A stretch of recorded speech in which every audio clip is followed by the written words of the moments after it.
Chapter 1. The inciting incidenti shall never forget the evening of September 14th. When the glittering foyer of Highmore Hall concealed a mystery that would test even the formidable powers of Hercule Poirot, I arrived shortly after 6 o'clock, summoned by my dear friend's urgent telegram. A most peculiar theft had occurred at Lady Inverley's salon, and Poirot's intervention was required. As always, I was eager to witness the workings of his little grey cells. Though, I confess, even I did not anticipate the ballet of deception that awaited us. Highmore Hall stood perched on a rolling Yorkshire hill, its tall mullioned windows glowing with the promise of warmth against the gathering dusk. A soft September breeze rustled the golden leaves of the Maple Avenue, and from within came the low murmur of politeness and laughter. An august assembly of the county's finest, Lady Inverley, renowned hostess and patron of the arts, was celebrating the return of her only nephew, Captain Lionel Everard, from his latest campaign overseas. The grand salon was draped in ivory silk and scented subtly with tuberose, while an ivory grand piano stood sentinel in the corner, awaiting Lady Inverley's promised sonata. I found Poirot inspecting the polished parquet floor, his posture ramrod straight, his waxed moustache quivering in delight. He turned as I approached, his grey eyes sparkling. "Hastings, mon ami," he said with a curt nod. "Fortunately, you have arrived in time to witness the crime scene." I scanned the room. No body lay sprawled, no bloodied weapon glinted. Instead, a single velvet-lined jewelry box lay open on the ebony side table, its contents conspicuously absent. Inside had nestled the famed Inverley lapel pin, a delicate white gold trefoil set with 3 perfect emeralds and elumat. Lady Inverley prized above all her treasures, and so the incident is the simple disappearance of a pin. I asked, attempting nonchalance. Surely its loss, though regrettable, is not the stuff of great tragedy. Poirot raised a slender eyebrow. "But, my dear Hastings, this is no simple misplacement." The pin vanished at exactly the moment. The hall was bristling with guests, friends, family, and even a certain officious inspector from Scotland Yard, to disappear without a traces. I submit, a most interesting feat. Observe here. He pointed to the glass-fronted cabinet against the wall, where Art Deco statuettes and rare snuff bottles glinted.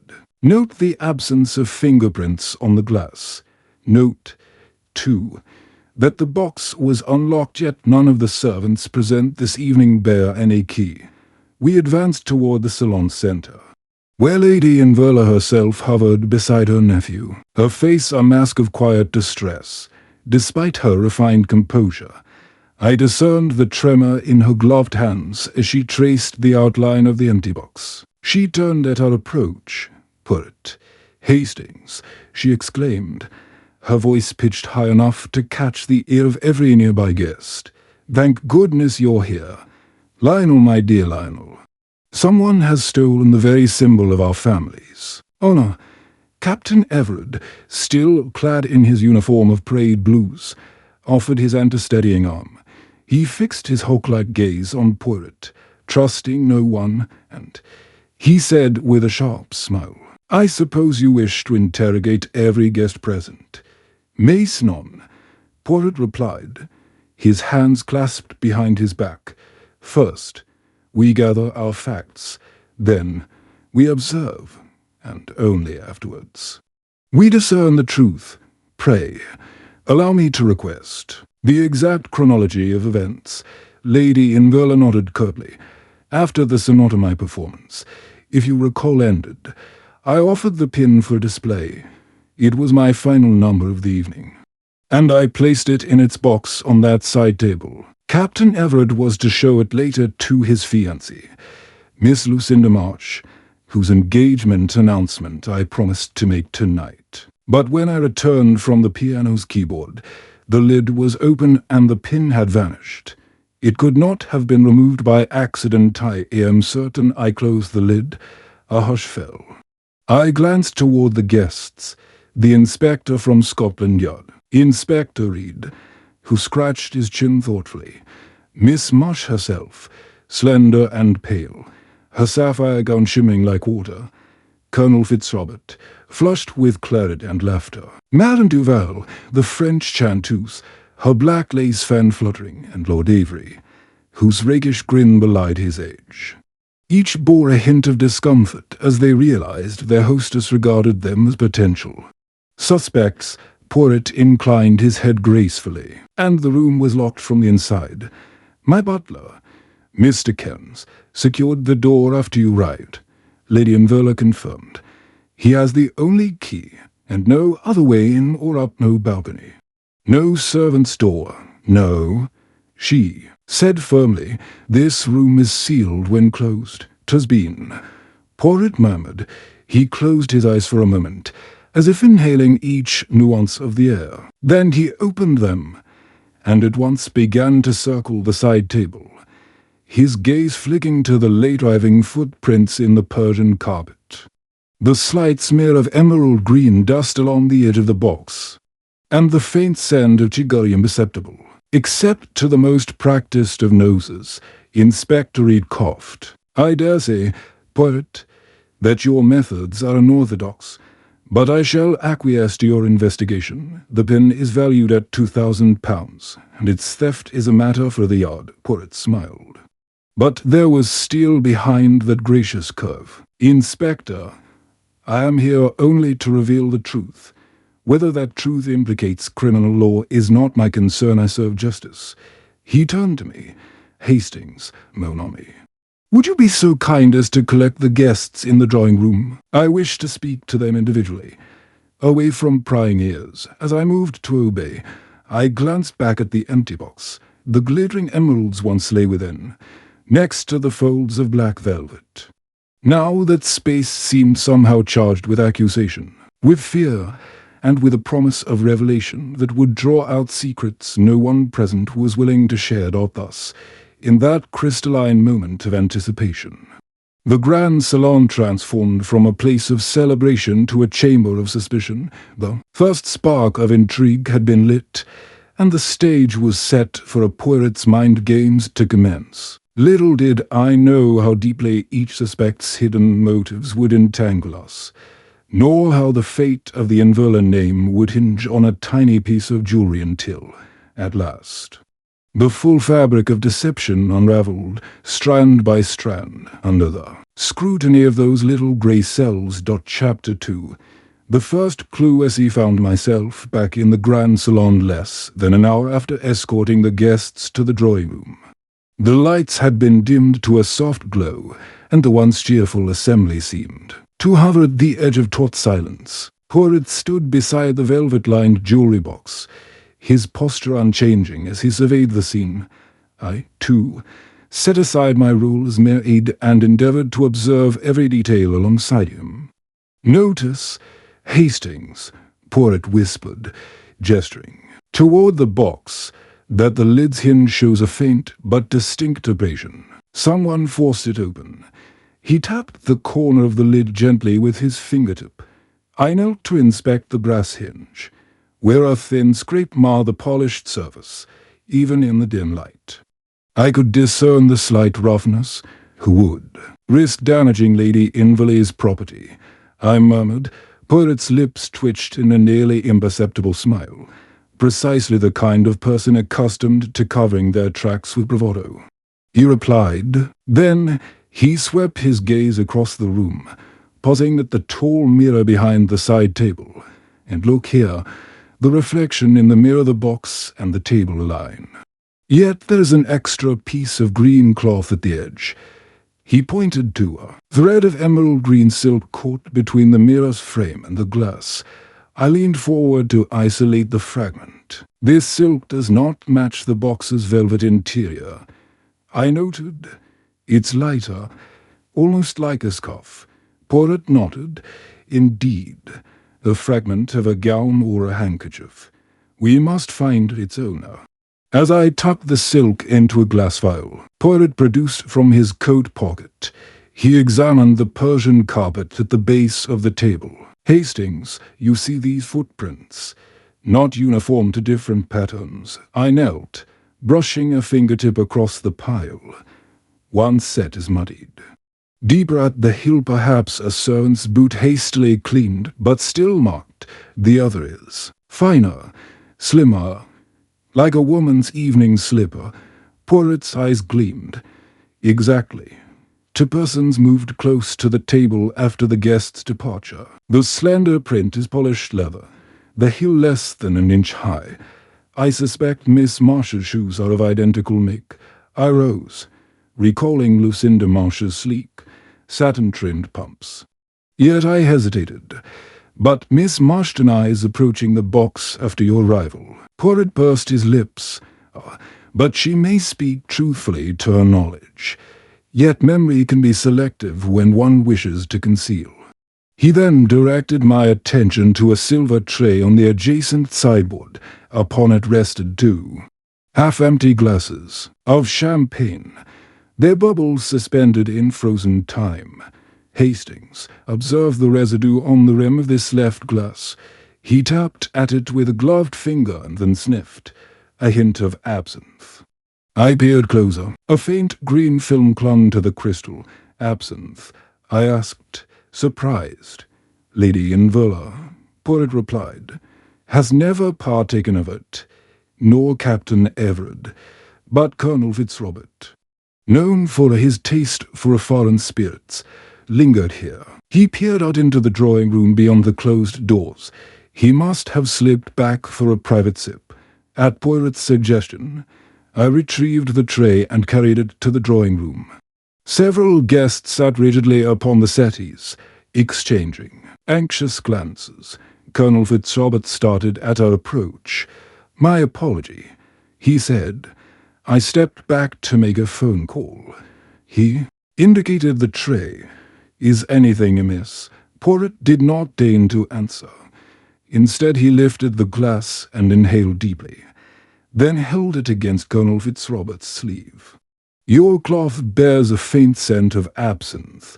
"None." The Colonel flushed. "Pure coincidence, I assure you." I touched my glass against my coat.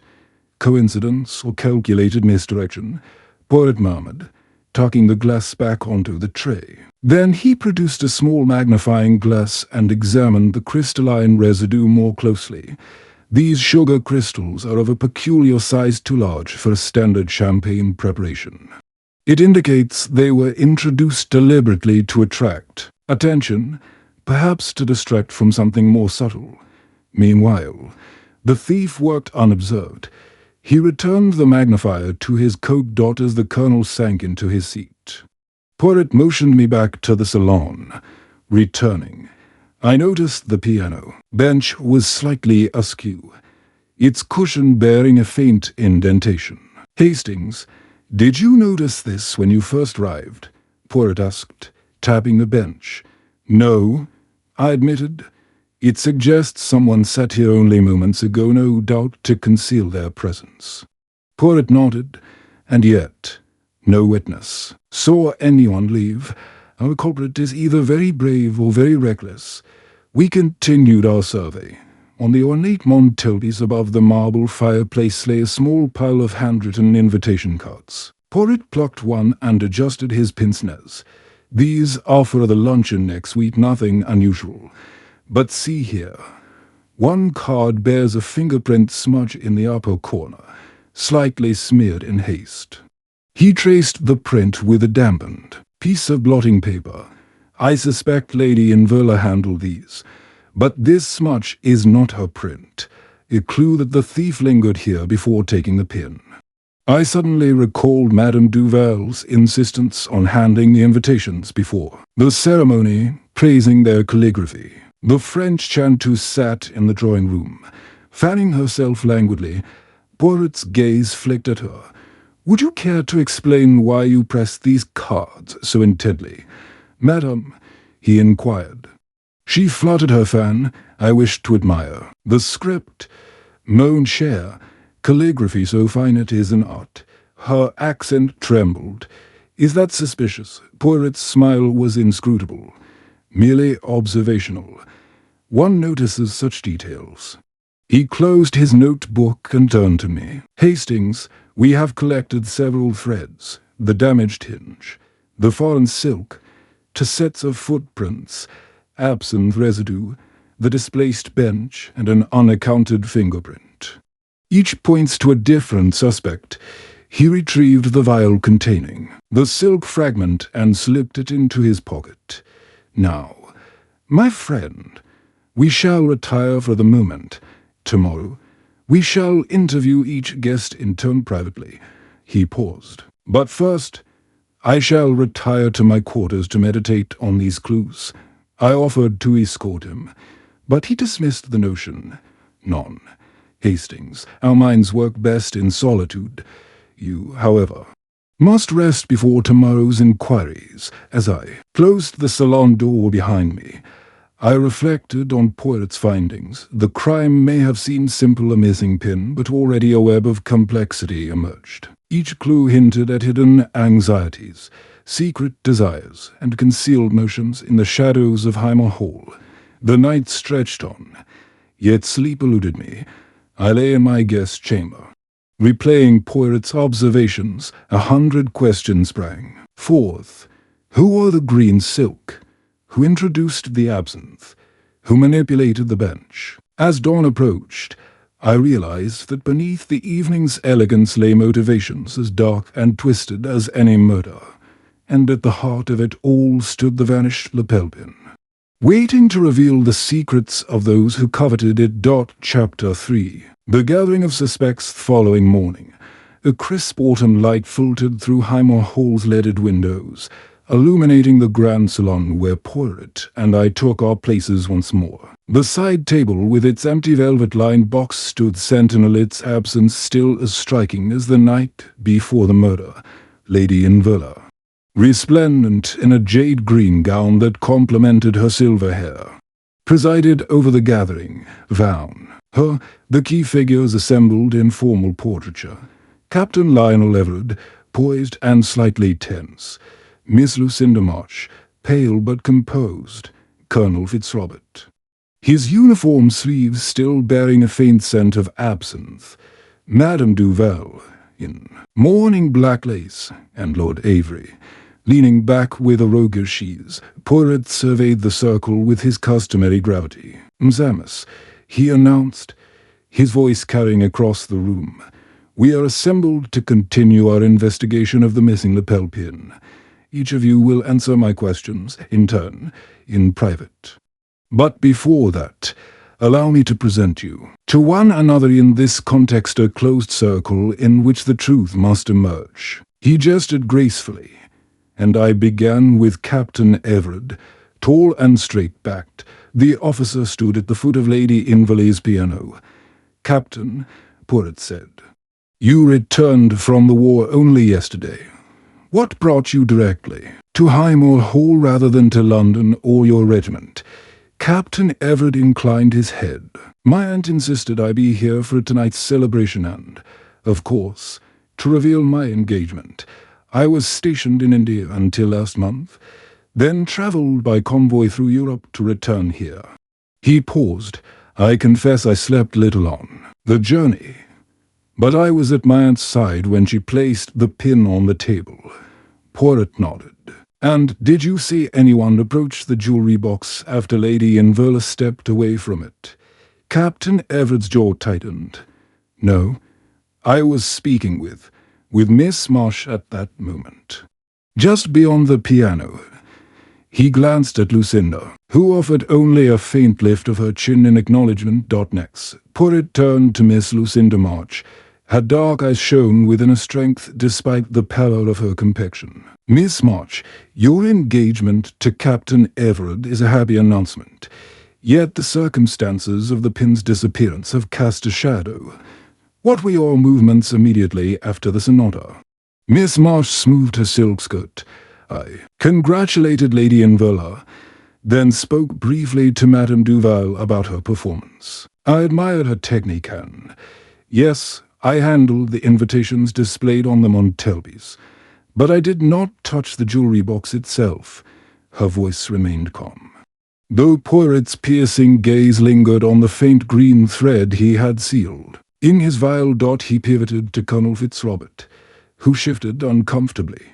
"Colonel, you are known for your collection of rare spirits, yet last night you allowed only champagne to be served publicly. Why did you sneak away to sample absinthe?"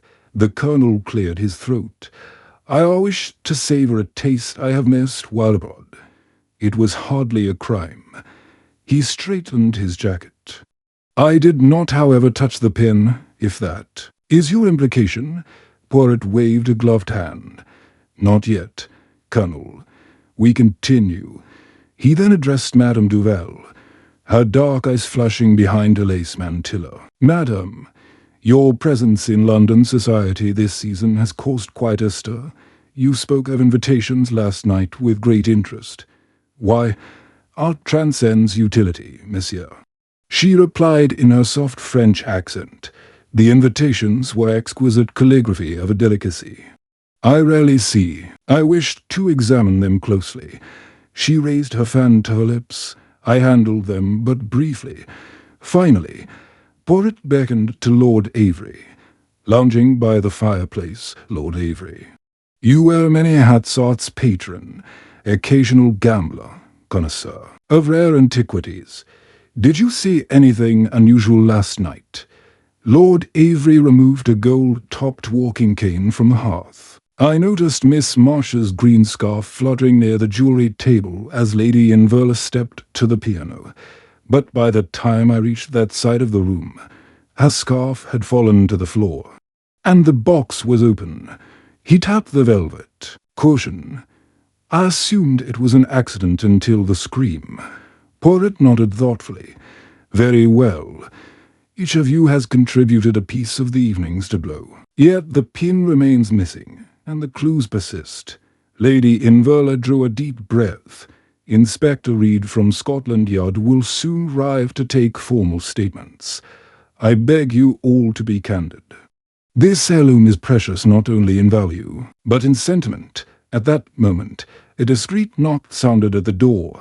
Mr. Kent, the butler, ushered in Inspector Reed, his tall frame imposing in a tailored suit. Poirot inclined his head politely. "Inspector, thank you for joining us. We have gathered the principal witnesses. You may proceed with your questions. I shall observe." Inspector Reed produced his notebook. "Thank you, Monsieur Poirot. I will require detailed accounts from each of you." He turned first to Lady Inverla, then methodically to each suspect. Poirot meanwhile stood to one side, folding his arms, his eyes flicking between the guests like a hawk. Once Reed had begun, Poirot leaned toward me and whispered, "Observe their demeanors, Hastings. The inspector seeks facts. I seek contradictions." I nodded, heart quickening as I saw each suspect struggle under Reed's formal scrutiny. Captain Everard's hand trembled slightly as he recounted his journey. Miss Marsh averted her eyes when asked about the green silk. Colonel Fitzrobert's throat cleared repeatedly at questions of his absent sampling. Madame Duval's fan fluttered faster with each word. Lord Avery tapped his cane rhythmically against the carpet dot as the interviews proceeded. The morning deepened. Soft footsteps echoed in the hallway, servants delivering tea and biscuits, unaware of the silence. Drama in motion. Each tray set before the group seemed more like a stage prop in Poirot's psychological theatre. At length, Inspector Reed closed his notebook. "Thank you, everyone. I shall review these statements and reconvene later with Captain Everard and Miss Marsh. For now, you are free to attend to your morning routines." The guests dispersed with polite bows and curt nods, leaving only Lady Inverla, Colonel Fitzrobert, Madame Duval, and Lord Avery behind. Poirot opened his notebook and jotted a few lines. Then he looked up, addressing the four. "Msamas, the circle tightens.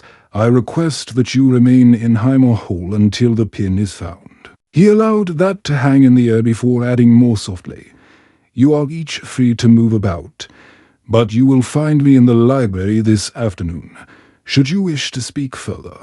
With that, he slipped away through the archway toward the east wing. I followed, curious as ever, in the quiet of the library. Poirot poured himself a cup of strong tea. He placed the emerald green silk fragment on a blotter and gazed at it intently. "Hastings," he said, "we have introduced the suspects, but each introduced themselves with a veil of secrecy. Already 3 threads call to me strongest: Miss Marsh and the silk, Colonel Fitzrobert with his clandestine absinthe, and Madame Duval's eagerness for the invitations. Yet the hinge and the footprints remain unclaimed." I leaned forward, the afternoon sun warming the leather-bound volumes. "What will you do next, Poirot?" He tapped the fragment gently. "Tonight, the luncheon parties, the music rehearsal, the drawing-room games each shall offer new opportunities. We must watch how each suspect wishes to be seen in the light, for in the shadows they betray the truth." He folded his hands and closed his eyes momentarily. "We proceed with patience, mon ami. The truth shall emerge, as an heirloom reveals its secrets when handled skillfully." As I left him to his reflections, I felt the subtle shift in atmosphere, the suspects now aware that they were under scrutiny, the Bin's absence haunting every corridor and corner of Highmore Hall. The stage was set for intricate mind games, and I knew that Poirot's investigation would tiptoe between courtesy and confrontation until, at last, the vanished Lapel pin reappeared, and with it the motives that had frozen every heart in that grand estate. Chapter 4. Poirot's first impressions. Be late morning, the formal interviews had concluded, and the salon lay hushed once more, draped in the soft gold light of an autumn sun. The empty jewelry box remained on its velvet cushion, a silent witness to the mystery it concealed. While the other guests dispersed, some retiring to their chambers, others drifting down to breakfast in muted contemplation, Poirot lingered, his little grey cells already at work. I found him at the far end of the salon, standing before a tall mirror. He studied his own reflection, as though rehearsing an entrance. At precisely 11 o'clock, the doors opened, and he beckoned the assembled household: Lady Inverla, Captain Everard, Miss Marsh, Colonel Fitzrobert, Madame Duval, and Lord Avery. Even Mr. Kens, the butler, hovered at the periphery, curious, yet deferential. Poirot cleared his throat softly, folding his long fingers together. "Samus," he began, "we have each provided a statement, but facts alone will not suffice. I must share my observations, first impressions that may guide our understanding." He turned to Lady Inverla, who sat upright in her velvet armchair. "Madam," he said, "your composure is admirable, yet I detect a tremor in your voice when speaking of the pin's sentimental value. Not fear of scandal, but heartfelt apprehension. This suggests the heirloom is more than a family emblem. It carries a burden of memory for you." Lady Inverla's eyes glistened. "It was my wedding gift," she murmured, "a reminder of vows made long ago." Poirot nodded, as though this confirmed a hypothesis. Then he swept his gaze to Captain Everard. "Captain, your bearing is that of a disciplined soldier, yet your hands bear the faintest tremor. I suspect you carry heavy thoughts of your regiments, losses, and perhaps guilt that you did not return sooner to protect those you loved." The captain bowed his head. "Your insight is astute. War leaves scars unseen." Poirot's gaze sharpened further upon Miss Marsh. "Miss Lucinda, you move with elegance, but hesitate before direct eye contact. You wish to appear steadfast in your engagement, yet something holds you back, a secret sorrow. Perhaps." Miss Marsh's lip quivered.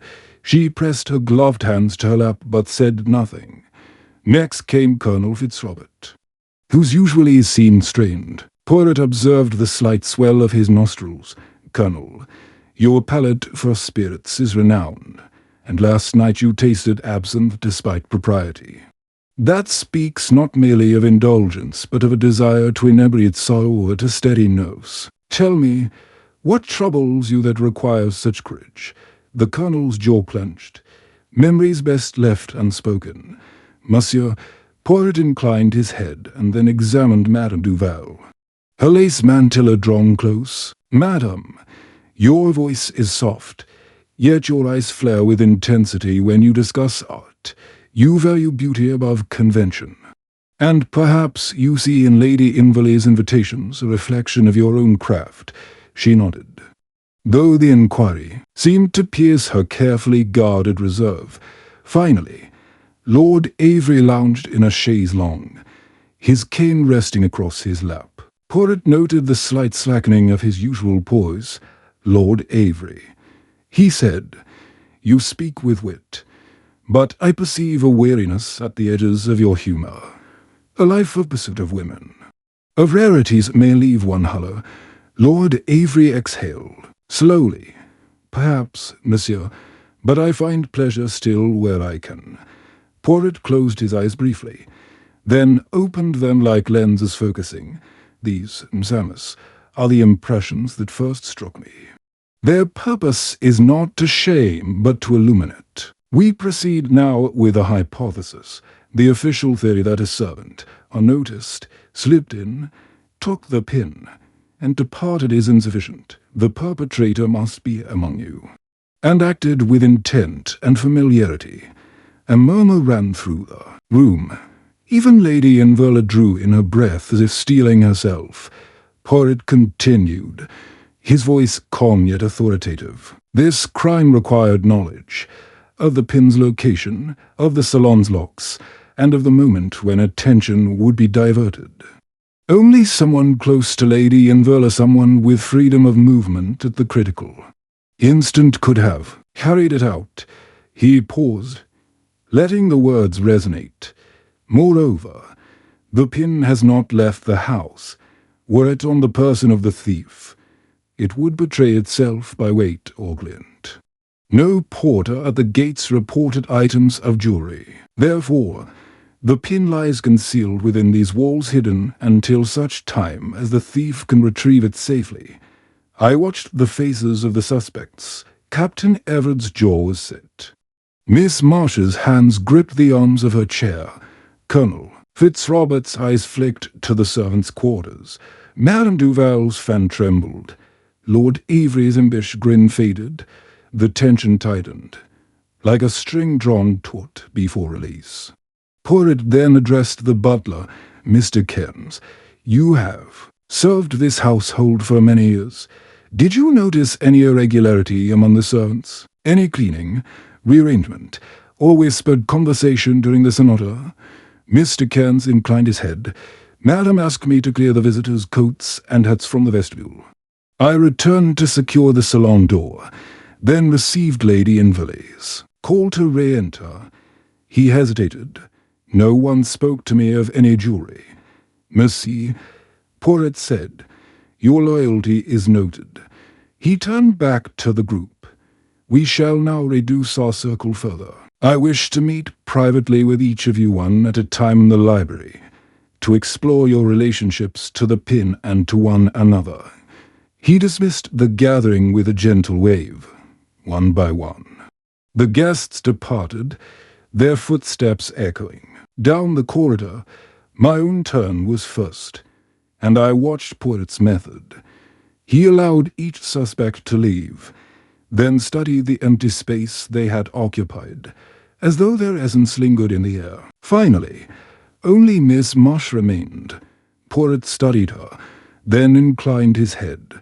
Miss Marsh, he said softly, your interview awaits. As I followed Poirot into the library, I realized that for all the grandeur of Highmore Hall, a quieter chamber of truths and half-truths lay ahead. Poirot's rival in method and manner had reframed the investigation. He had revealed the hidden tremors beneath calm surfaces, and each suspect now bore the weight of his scrutiny. The coming interviews would test their composure, and piece by piece, the truth of the vanished lapel pin would emerge. Chapter 5. Initial interviews begin the oak-panelled library, hushed and infused with the scent of aged leather and tobacco, formed the stage for a Poirot's first round of private interrogations. The morning sun slanted through the mullioned windows, casting long bars of light across the Persian rug. Lady Inverley's guests had dispersed to their own quarters, but one by one they were summoned here, each to face the sharp scrutiny of Hercule Poirot's little grey cells. As I stood by the fireplace, Poirot placed a small notepad upon his knee and motioned for our first visitor. Miss Marsh entered with slow composure, though her eyes betrayed a flicker of apprehension. She wore a simple lavender dress, the colour soft against her fair skin. Poirot gestured to a wing-back chair opposite him. "Please," he said gently, "be seated." Lucinda perched at the edge of the cushion, hands folded in her lap. "Miss March," Poirot began, "you spoke last night of your eagerness to show Captain Everard the lapel pin. Tell me, what did you feel when you first saw it?" Her voice wavered slightly. I was honoured. Such a family treasure. So exquisite in its craftsmanship." She paused, glancing toward the door as though seeking escape. Poirot inclined his head. "And yet you handled the invitations more than the pin itself. Curious, none. You admired Lady Inverley's calligraphy, but some fragment of green silk suggests you came closer to the jewelry box than you recall." Miss Marsh's cheeks flushed. "I swear, monsieur, I touched only the invitations. Perhaps the silk is from my scarf. I did adjust it when I admired the Montelbys." Poirot tapped his pencil against the pad. "Indeed, your scarf is of identical hue. But then, why do you hesitate when I mention the silk fragment?" He held her gaze steadily. "You wish to protect someone, your fiancé, perhaps." Lucinda's breath caught. "I wish to protect my reputation." She closed her eyes. "I feared that if I admitted to near the box, I would become a suspect. Fear can distort memory," Poirot observed. "Yet you recollect every word of Madame Duval's melody. But the trail of your uncertainty leads me to wonder, were you drawn by more than mere engagement bliss?" She opened her eyes, tears glinting. "I cared for Captain Everard dearly. I would never. The heart can deceive as readily as the mind," Poirot murmured, rising. "Thank you, Miss March. You may go." Lucinda curtsied and slipped from the room, leaving only the faint echo of her perfume. Poirot waited until the door closed, then turned to me with a soft exhalation. "See how she fumbles when pressed on sentiment. The truth often lies in what one refuses to admit." He flipped a page in his notepad. "Next, Colonel Fitzrobert." The colonel entered with measured steps, his military bearing intact yet tempered by uncertainty. He wore a morning coat rather than uniform, a sign, perhaps, of trying to blend in. Poirot offered him a seat, and Colonel Fitzrobert sank into the opposite wing-back, resting his gloved hands atop a silk cushion. "Colonel," Poirot began, "your taste for absinthe compelled you to retreat from the celebrations. Yet consumption of that spirit is seldom casual. What drove you to sample it last night?" The colonel's throat tightened. "Memories," he said quietly. "Some experiences demand fortitude." "Memories of the war," Poirot pressed. "You speak of fortitude, but your sleeve still carries the faintest trace of the green residue." He tapped the fabric gently. "Surely you had other means to steady nerves." Colonel Fitzrobert's jaw clenched. "Certain sights, certain sounds, can only be met with courage born of stronger potions." Poirot nodded slowly.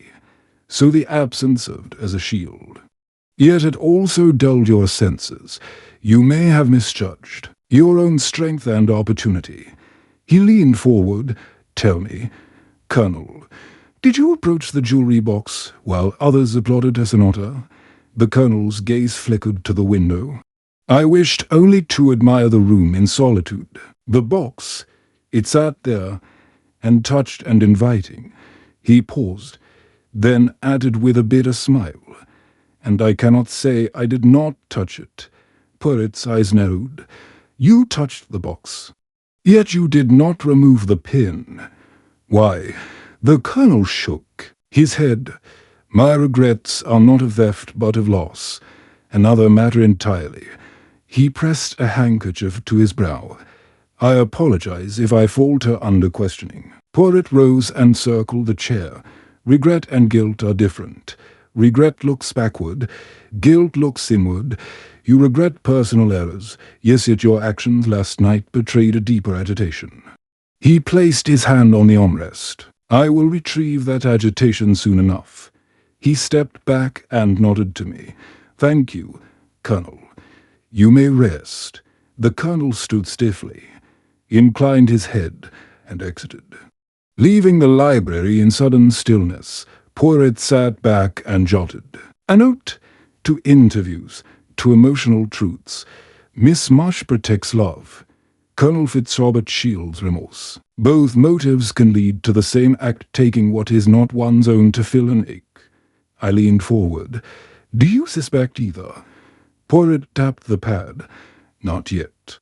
I collect impressions as a painter collects pigments, each distinct, until they coalesce. We shall continue. Next, Madame Duval and Lord Avery. But for now, Hastings, reflect on what remains unspoken. He tucked his notepad into his jacket and stood.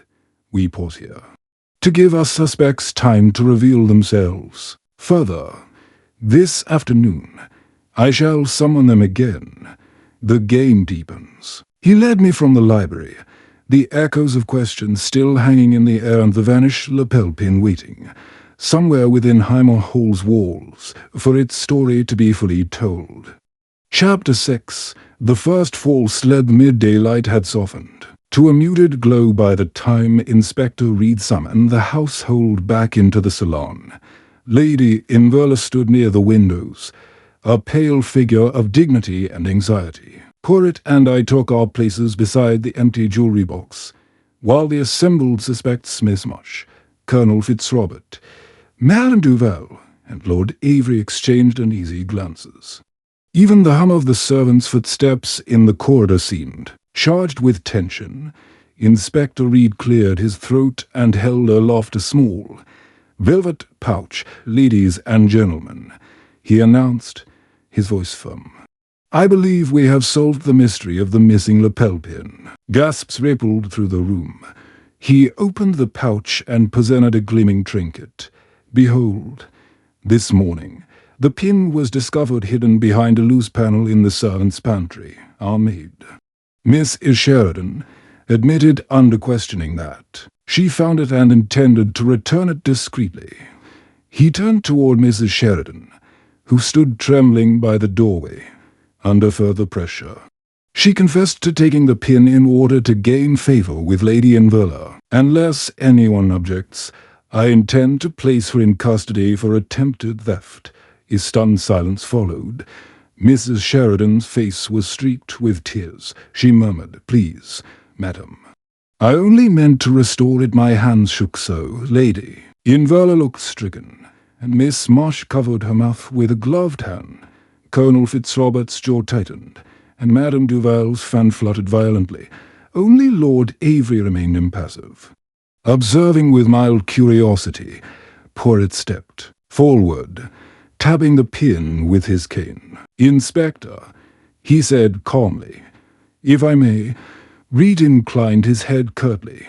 Poirot examined the pin through his pince-nez, his lips set in a thin line. This is certainly a lapel pin, but not the one belonging to Lady Inverla.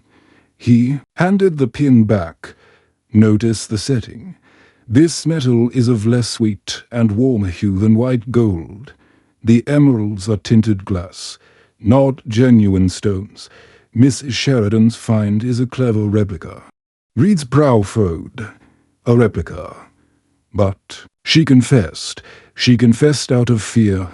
Poirot interrupted gently. Fear that a servant's reputation would be ruined. Fear that the household's integrity would be questioned. Mrs. Sheridan found a forgery, undoubtedly planted by someone wishing to divert suspicion. He turned to the group. I submit that the true pin remains hidden and that this false lead serves only one purpose, to shield the real culprit. Lady Inverla reached out to steady Mrs. Sheridan. Oh, poor child. You believed it genuine. Mrs. Sheridan sobbed.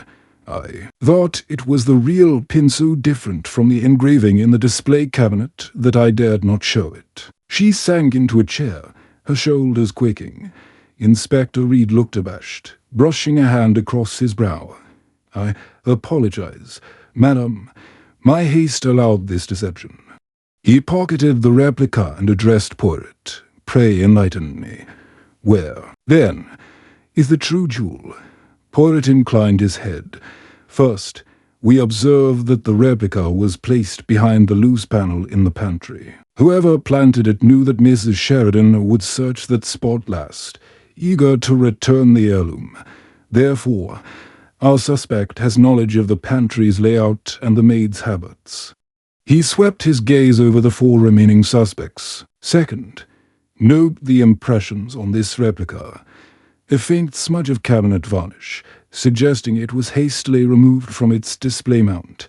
He tapped the base. Third, the replica's glass stones bear a residue of cigarette hashish, of a peculiar blend. I recalled that Lord Avery had smoked imported Turkish cigarettes the previous evening, and that Colonel Fitzrobert's pipe tobacco was of a different sort. Miss Marsh did not smoke, and Madame Duval had been photographed posing with a cigarette holder after her prison. Engagements. Poirot's eyes narrowed as he glanced at Madame Duval. Care to explain your preferred tobacco? Madame Duval's fan froze midway. I no longer smoke cigarettes of that volume. She stammered. In London I only indulge in light cigarettes. She glanced at Colonel Fitzrobert. Perhaps it was he who placed the replica. Colonel Fitzrobert waved a white-gloved hand. Monsieur, you know I have no habit of leaving my pipe ashes elsewhere. My tobacco is dark and fragrant, not light grey. He removed his gloves and held out a palm dusted with darker flecks. See for yourself. Poirot accepted the glove, examined it, then replaced it delicately. Indeed, Lord Avery. Peer inclined his head. I smoke only the finest Turkish roll cigs, which leave a fine powder, not flakes. But I did see here last night a charred stub near the sideboard. He pointed to the corner. I kicked it aside when guests arrived, thought it was from a discarded cigar. Poirot knelt and retrieved the stub. He held it to the light. Not Turkish, but Balkan blend stronger than mere London cigarettes. Who among us smokes Balkan tobacco? He peered at the group. Only Inspector Reed bore the weight of uniform and duty. But Inspector Reed did not smoke in uniform. Miss Marsh faintly shook her head. Colonel Fitzrobert glared. Madame Duval's lips pursed. The Colonel looked away, then back again. You suggest me? He asked quietly. Poirot rose, folding his arms. I suggest that someone planted a convincing replica to absolve themselves and point blame elsewhere. Then, at the opportune moment, the replica would be discovered by our loyal maid and the case thought closed. He looked at Miss Marsh. Miss Marsh, your concern for reputation is genuine, but you handle nothing more than paper, Colonel. Your regret is martial, not thieving. Lord Avery, your amusement with antiques would not extend to forging a family treasure for a fear of dulling your own reputation. Madame Duval, you have motive. You wish to ingratiate yourself with Lady Inverla as a patron of beauty. You might plant a forgery to test our attentions. Madame Duval stiffened. Monsieur Poirot, I assure you, assurances are not evidence. Madame, Poirot's gaze turned to the replica. Observe, The engraving on the undersurface course, unlike the intricate pattern of the genuine pin. Our culprit lacks respect for the heirloom's artistry, treating it as a mere prop. He paused, letting the weight of his words settle. I invite each of you to reflect. Who among you would so brazenly risk suspicion to conceal a secret? Agenda. In the oppressive silence, the room seemed to hold its breath. Miss Sheridan, recovering her dignity, withdrew quietly to the pantry door, her false culprit no longer in danger. Inspector Reed, chastened, withdrew to examine the real pantry, while Poirot remained by the salon centre, eyes fixed on the replica. As I looked around, I noted the shifting expressions. Colonel Fitzrobert's face flushed with indignation. Miss Marsh's brow furrowed in concern. Lord Avery's eyes wistful. Madame Duval's composure quivering. The first lead so promising had dissolved beneath Poirot's logic, revealing not a solution, but a deeper labyrinth of deception. And from that labyrinth, the true thief awaited discovery. Undetected and emboldened by the chaos they had sown, the game Poirot had shown us was only just beginning. Chapter 7. The psychological gamma-late afternoon found Highmore Hall wrapped in a golden haze, as if the very walls brimmed with anticipation. The guests, having dined sparingly in subdued company, were summoned once more to the drawing-room, a sumptuous chamber lined with velvet drapes and illuminated by lamplight that danced on polished mahogany. At its heart stood Poirot, his posture impeccable, his grey eyes alive with a mischievous glint. I took my place by the bay window, content to observe as my friend prepared to set his psychological snares. Samus, Poirot began, in his soft, precise tones. Tonight, we engage not in direct questioning, but in the art of conversation. Listen well to one another, for in casual speech the truth often slips.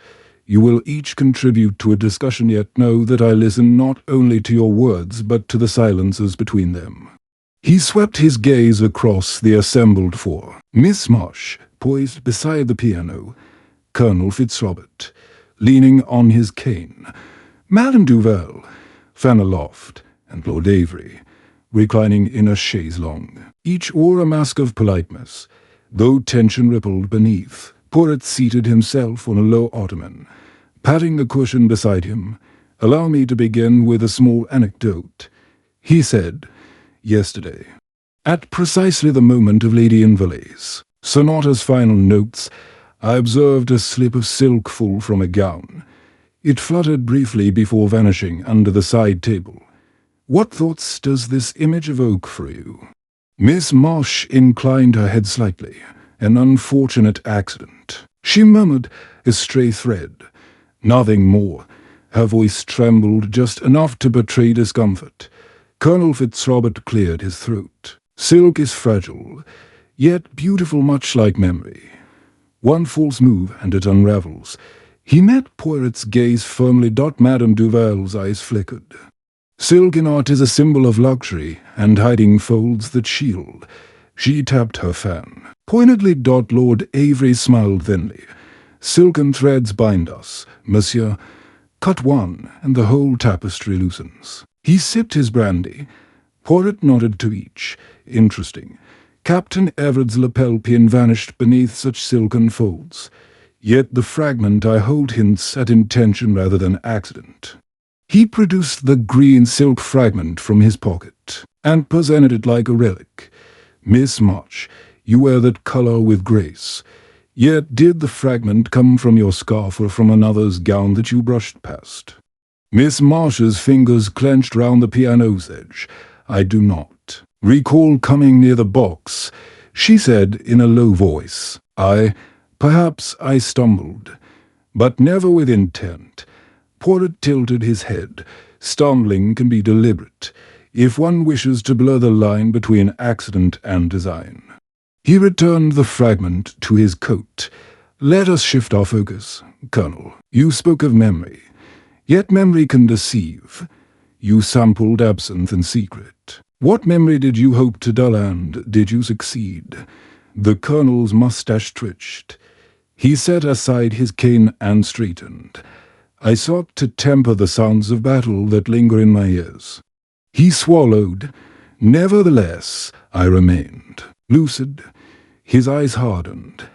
I regret touching that chamber, monsieur, but I would not steal what I cannot restore.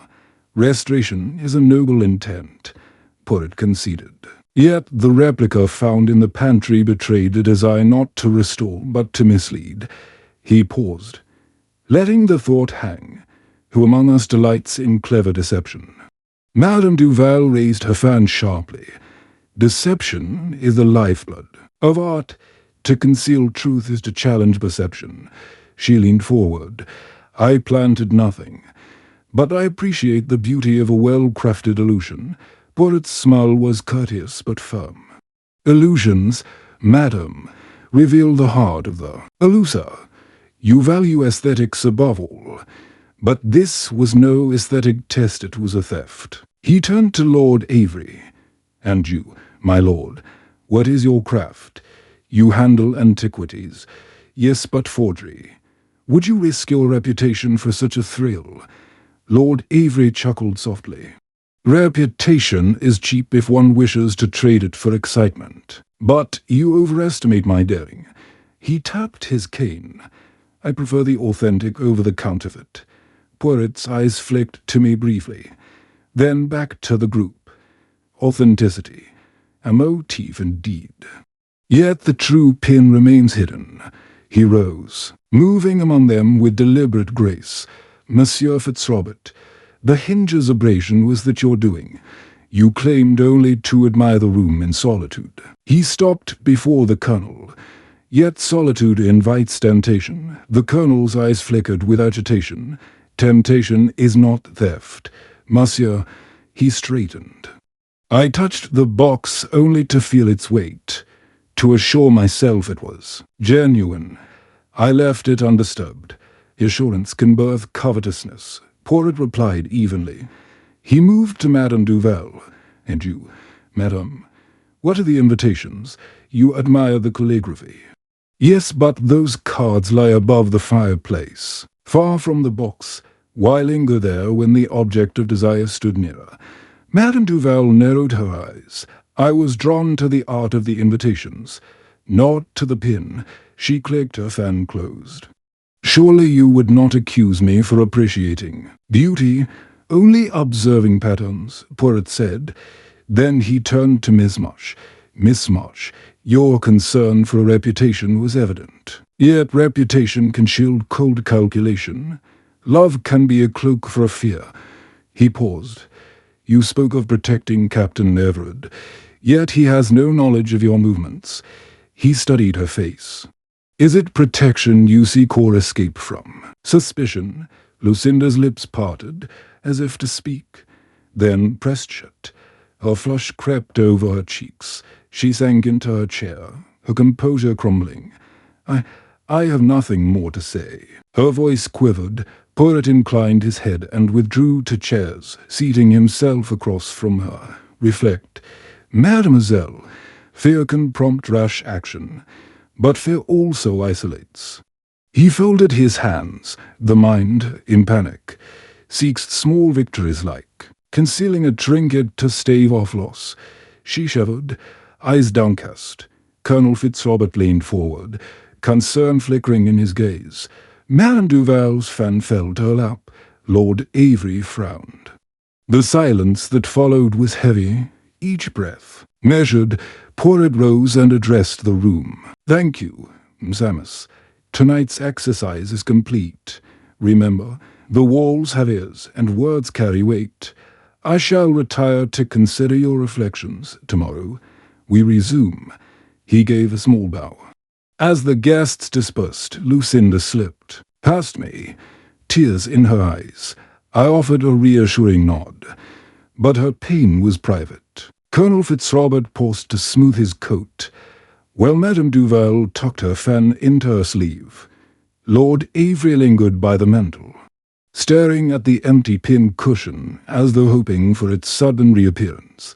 Once the drawing Room emptied, I approached Poirot, who stood by the grand fireplace, staring into the dying embers. "You have unsettled them," I observed.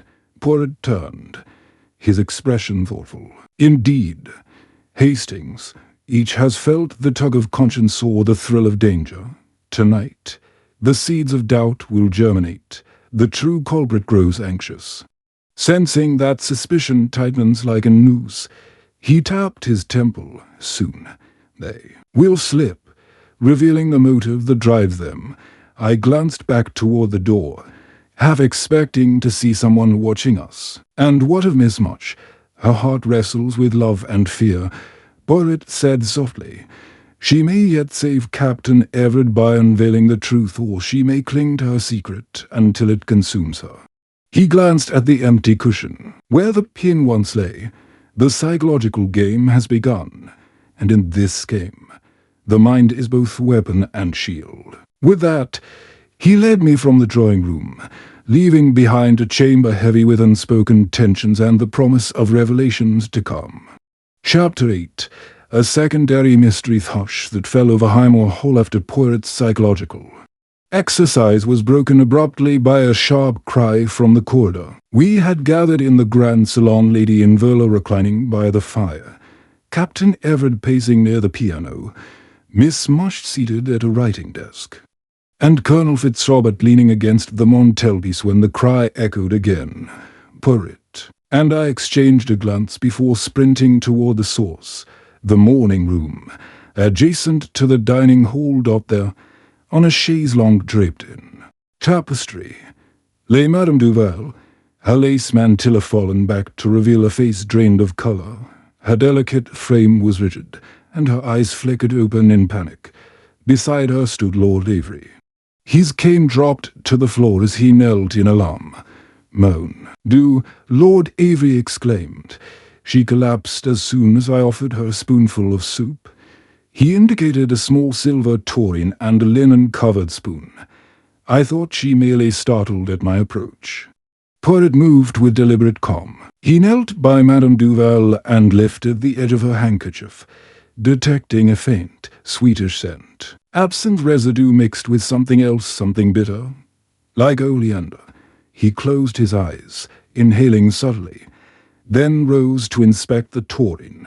Hastings. "The soup tastes of nothing lethal, yet the aroma betrays a toxin." I lifted the spoon gingerly, touched it to my tongue, and reported a faint bitterness, rapidly numbing the tongue. Poirot nodded gravely. An attempted poisoning, though not executed with craft. The dose was insufficient. The culprit either panicked or intended only to frighten. Madame Duval's eyes widened as she struggled to speak. I only asked for a taste. It seemed so warm, so inviting. She touched her throat, breath coming in shallow gasps. I did not consume more than a spoonful. Captain Everard reached for the soup, but Poirot waved him back. "No, none shall taste it further." He directed Colonel Fitzrobert. "Fetch water cold, plenty of it." The colonel did so with haste. As Lady Inverla sank into an armchair, her trembling hand pressed to her lips, Miss Mush knelt beside Madame Duval, offering gentle support. Once the water arrived, Poirot insisted Madame Duval sip at small intervals, monitoring her recovery. Within minutes her colour returned. Though she remained weak, the entire household was alerted. Servants arrived, murmuring anxiously. Inspector Reed, summoned at once by Mr. Cairns, swept into the room, his notebook already open. A second crime, Reed declared, glaring at the tureen. First the missing pin, now this ghastly attempt. He glared at the assembled suspects. "No one leaves this room until I take statements." Lady Inverley's voice rang out. "Monsieur Poirot, what do you make of this?" she implored him. Her eyes red-rimmed. Poirot's expression was cool but intense. This secondary incident shifts the investigation. The original theft was subtle. This act is brazen. It suggests panic or escalation by the same hand. He turned to Inspector Reed. "If I may speak freely." "Monsieur, the toxin used oleander is not a common poison. It requires knowledge of botany and access to the plant. It also imposes a rapid onset of symptoms truly frightening for the victim." Reed nodded, scribbling. "So our suspect must know oleander, perhaps in the estate's gardens." He looked toward Lady Inverla. "Do you cultivate oleander here?" Lady Inverla frowned. "We have no oleander. I dislike the plant's dangerous reputation." She glanced at the glass conservatory visible through the window. "But my late husband imported a specimen, which was kept in the West Wing greenhouses now. Abandoned." Poirot's gaze sharpened. "Abandoned yet not inaccessible. Monsieur Reed, permission to inspect the greenhouses." Reed raised a brow. "With pleasure." Poirot then addressed the 5 suspects. "You remain under suspicion until the oleander source is confirmed. Consider yourselves contained." He paused. "But first, we must determine motive." "Madame Duval, why would anyone wish you harm?" "Madame." Duval's hand trembled as she held onto Miss Marsh's arm. "I no quarrel with anyone. I came to Highmore Hall to be honoured by Lady Inverley's patronage. I would not harm a single soul." Captain Everett stepped forward. "Dear madam, I apologize on behalf of us all." He turned to Poirot. "Could someone have intended to frighten the household into abandoning the investigation?" Poirot nodded thoughtfully. "A plausible theory. The poison could serve as a threat. Yet the victim was innocent of meddling in the cabinet or the pantry. Therefore, this act is not meant to hide the pin's location, but to pressure us to halt the inquiry." Inspector Reed closed his notebook. "Then our suspect would rather the hole be emptied than exposed. But who among you has motive to see the investigation end immediately?" He studied Miss Marsh, who recoiled slightly. Colonel Fitzrobert, who shifted uneasily. Madame Duval, her lace mantilla once again drawn in front of her face, and Lord Avery, who inclined his head in contemplation. Poirot moved to the dining table and held up the soup ladle. "Note the handle's indentation small, like that of a gloved hand. Only one person this afternoon wore gloves, Colonel Fitzrobert, who removed his when he fetched water." He pointed to the goblet of water. "He did not touch the spoon with bare hands, yet the toxin residue remains on the ladle." Colonel Fitzrobert's face betrayed surprise. "Monsieur, I fetched water only after Monsieur Avery set the tureen down. The ladle was still warm. Someone else must have added the toxin." Lord Avery raised his hand. "I observed the plate set by Carpaccio's painting mere feet from the dining table. I adjusted the soup tureen myself earlier, before retreating, to inspect the mirrors." He glanced at the ladle. "I could have touched it, though I never left the salon." Poirot nodded slowly. "A fine deduction, my lord. The butler, Mr. Kent, brought the soup from the kitchen. His gloves bore no traces of poison when he entered." Mr. Kent stepped forward, voice firm. "Monsieur, I assure you my gloves are untouched." He held one up for inspection, spotless. Poirot returned his attention to Inspector Reed. "The poison was introduced here moments before Madame Duval's collapse. Our suspect remained nearby, intending to frighten more than kill, perhaps to provoke Lady Inverla to call off further interviews." He studied the faces of the guests. "A plan of fear to end the inquisition." Miss Marsh spoke, voice unwavering. "We cannot flee from fear. The household must stand firm." She turned to Colonel Fitzrobert. "You insisted you touched the box only to assure yourself of its presence. You removed your gloves to fetch water. You had more opportunity to introduce poison than he." She pointed at Lord Avery. "And you, too. You were closest to the sideboard before luncheon." Lord Avery raised his eyebrows. "A fair observation. Miss Marsh, He tapped his cane on the floor, yet neither of us desired to send a lady to her death. Captain Everett interjected, voice strong. Then who stands to gain by halting the investigation? Who fears exposure more than Madame Duval fears this poison? His gaze fixed on the chanteuse. Madame Duval, you moved behind the sideboard to rearrange the invitations after luncheon only minutes before the collapse. Madame Duval's eyes filled with tears. I only wished to collect fallen petals from the vase. She sobbed. I would never harm anyone. Poirot held up a hand. Careful. Captain, sentiment can prejudice even the most honourable among us. He then directed Reed. If you would accompany me to the greenhouses, monsieur, I wish to examine where the oleander might have come from. Inspector Reed inclined his head. Lead the way, Monsieur Poirot. As they departed, I stayed behind with the remaining suspects. Tension knotting my stomach. In the doorway, Lady Inverla clasped her hands. I fear the hole itself is turning against us. Madame Duval shuddered. First a theft, now this horror. Colonel Fitzrobert pressed a hand to his forehead. Miss March bowed her head, tears glistening. Lord Avery rested his hand on the back of a chair, jaw set. I met Poirot sizen. The corridor. He simply nodded, as if to say, the secondary mystery had deepened the intrigue and forced fresh alliances. The hunt for the real culprit had grown more perilous, and the vanished lapel pin remained silent, its secret still hidden within the labyrinth of Highmore Hall. Chapter 9. Hidden Connections. That evening, Highmore Hall seemed to breathe with an uneasy expectancy. The grand salon's heavy drapes were drawn against the chill autumn air, and flickering candles cast dancing shadows upon the gilded walls. Lady Inverla sat in her favourite armchair, surrounded by her anxious guests Miss March, Colonel Fitzrobert, Madame Duval, and Lord Avery, while Poirot and I stood near the marble fireplace.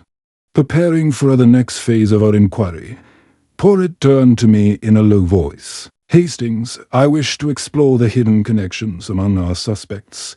Let us observe how they interact under the pretence of cordiality. He then addressed the assembled company, Msemis. Tonight we gather to share private recollection stories of past grievances, secret alliances, and long-buried disagreements. In doing so, we may reveal the ties that bind you, and the motives that lurk beneath. He motioned first to Colonel Fitzrobert. Colonel, you and Captain Everett served in the same regiment in India. Did you not? The colonel inclined his head. Indeed, we fought side by side in the Rajpath campaign, a hard bond. One would think. He hesitated before adding, quietly, except that Captain Everett's promotion came at my expense. A murmur of surprise ran through the room. Captain Everett's face paled. My dear Colonel, he protested softly. You know, I would not have accepted command had I known it would wound you so. He turned to Lady Inverla. I was young and eager. Poirot nodded thoughtfully. Bonds of service can breed both loyalty and resentment. Note this. Tension. He then beckoned Madame Duval. Madame, you recently performed at a gala hosted by Lord Avery in London. He praised your voice, yet you were said to leave early, muttering discontent. Madame Duval's fan snapped shut. I found the gathering stifling, and Lord Avery's attention fickle. He applauded my act, then drifted to a duchess at the next table. She drew a shaky breath. Art demands sincerity. I would not linger among the insincere. Lord Avery raised a slender eyebrow. Madame Duval, my only fault was admiration too easily dispersed, I assure you. My attention is genuine. He inclined his head in apology. Forgive me if my manner seemed casual. Poirot gave no sign of taking sides. Instead, he turned slowly toward Miss March. Miss Lucinda, you and Lady Inverla share more than the pinceille. You once collaborated on the charity concert for the hospital fund." He paused. "Yet I recall hearing of a disagreement. Over benefit proceeds." Miss Marsh's gloved hand tightened round her fan. "Indeed. There was confusion. My suggestion to allocate funds to the children's wing was overruled in favor of the general coup. I felt my wishes dismissed." Her eyes glistened. "I thought Lady Inverla valued my counsel." Lady Inverley's lips pressed into a thin line. "My dear Lucinda, it was never dismissal but necessity. The trust fund demanded flexibility." She softened her gaze. "Forgive me if I appeared unkind." Poirot let the silence settle, then shifted his gaze to Lord Avery. "And you, my lord, share a childhood friendship with Colonel Fitzrobert. I believe." Lord Avery's cane tapped lightly. "Charles and I were at Eton together. We pledged lifelong loyalty." He paused. "Yet after the campaign in India, he withdrew from our circle." The colonel's eyes lowered. "I needed distance." Poirot smiled inwardly. "Distance can breed suspicion." He raised his hands to still the gathering. "We see, then, a web of history. Military rivalries, artistic slights, charitable disputes, and social indecisions. Each connection carries potential friction." He paused and fixed his gaze on the group. "But beyond these surface conflicts lies a deeper network. Permit me a brief exercise." He produced a small notepad and, with a deft stroke, drew a simple diagram of Highmore Hall's common rooms. "Observe how each of you has traversed these spaces, often in each other's company. Now consider the pantry, the greenhouses, and the servants' passage. Hidden pathways. Who among you knew these routes so well as to conceal both a replica and a threat?" Colonel Fitzrobert tapped the diagram. "I scarcely entered the pantry, except to fetch water." He shook his head. "And I have no love for the greenhouses, too many reminders of the dead." Madame Duval's eyes darted to the area of the servants' passage. "I was guided through as a performer, but never studied its layout." Miss Marsh leaned forward. "I visited the greenhouse once with Lady Inverla, taking cuttings from my aunt's conservatory. But the pantry, I never entered." Lord Avery stroked his chin. "I glimpsed the pantry door, but never crossed its threshold. My dealings were in the main hall and the drawing room." Poirot tapped the spot on the diagram marking the pantry. "Yet someone planted the replica there, knowing Mrs. Sheridan would search it first. Someone introduced poison in the afternoon, using the same service route, and someone retrieved that silken fragment beneath the side table. The common thread is knowledge of these hidden spaces." He met each suspect in turn. "Colonel, you served behind the lines and would know the staff routes. Miss March, your horticultural excursion granted you liberty of the greenhouses. Lord Avery, as a collector, you were shown the estate's secrets, even unused corridors. Madame Duval, as a guest performer, you toured the service areas unseen. Each of you has equal opportunity." A hush fell. Poirot closed his notepad. "Opportunity alone does not reveal motive, but motive entwines with connection." He stepped back and studied Lady Inverla. "I ask you, madam, why did you not warn your guests of the greenhouses abandoned Oleander? Why leave such peril within reach?" Lady Inverla trembled. I feared the plant would die if moved. My late husband insisted on keeping it here, though I knew of its danger." She looked at each suspect. "I did not wish to alarm anyone. I thought it harmless." Poirot inclined his head. A gracious omission. Yet that omission allowed the toxin to be harvested. Our suspect capitalized on the secret, using it as a weapon. He turned to the group. "Now consider who among you would risk tampering with a single, fragile plant to retrieve poison, hide a forgery, and threaten another lady under the cloak of night." Each guest met Poirot's question with silence. Captain Everard summoned. to the room by Lady Inverley's request, stepped into the salon, concern etched on his face. He took in the assembled circle, then looked to Poirot. "What have you learned, mon ami?" Poirot laid down his notepad. "That the connections among you are deeper than simple acquaintance. Each of you felt slighted, each of you coveted influence, and each of you knew the estate's hidden corridors. Yet only one acted to conceal and to intimidate." He turned back to the suspects. "Hidden connections yield hidden motives, and motives demand action." He let his gaze linger on Miss Marsh's trembling hands, then on Colonel Fitzrobert's weary eyes, on Madame Duval's quivering fan, and on Lord Avery's reflective silence. Then Poirot raised a single finger. "We now know who had the opportunity, the knowledge, and the motive. Tomorrow, in the library, I shall speak with each of you once more. But tonight, I advise you to rest, for the final pieces will soon align." As the guests dispersed with bowed heads, I noticed behind them the faintest curl of a smile upon Poirot's lips. The web of hidden connections had been traced, and the tapestry of deception lay revealed thread by delicate thread awaiting its final unraveling. Chapter 10. Poirot's secret clue. The hush of dawn settled over Highmore Hall like a pale veil. As I made my way to the library, outside, the hedges glistened with dew, and the distant church bells tolled the hour. Inside, the air was still, save for the faint rustle of pages as Poirot sat before his open notepad.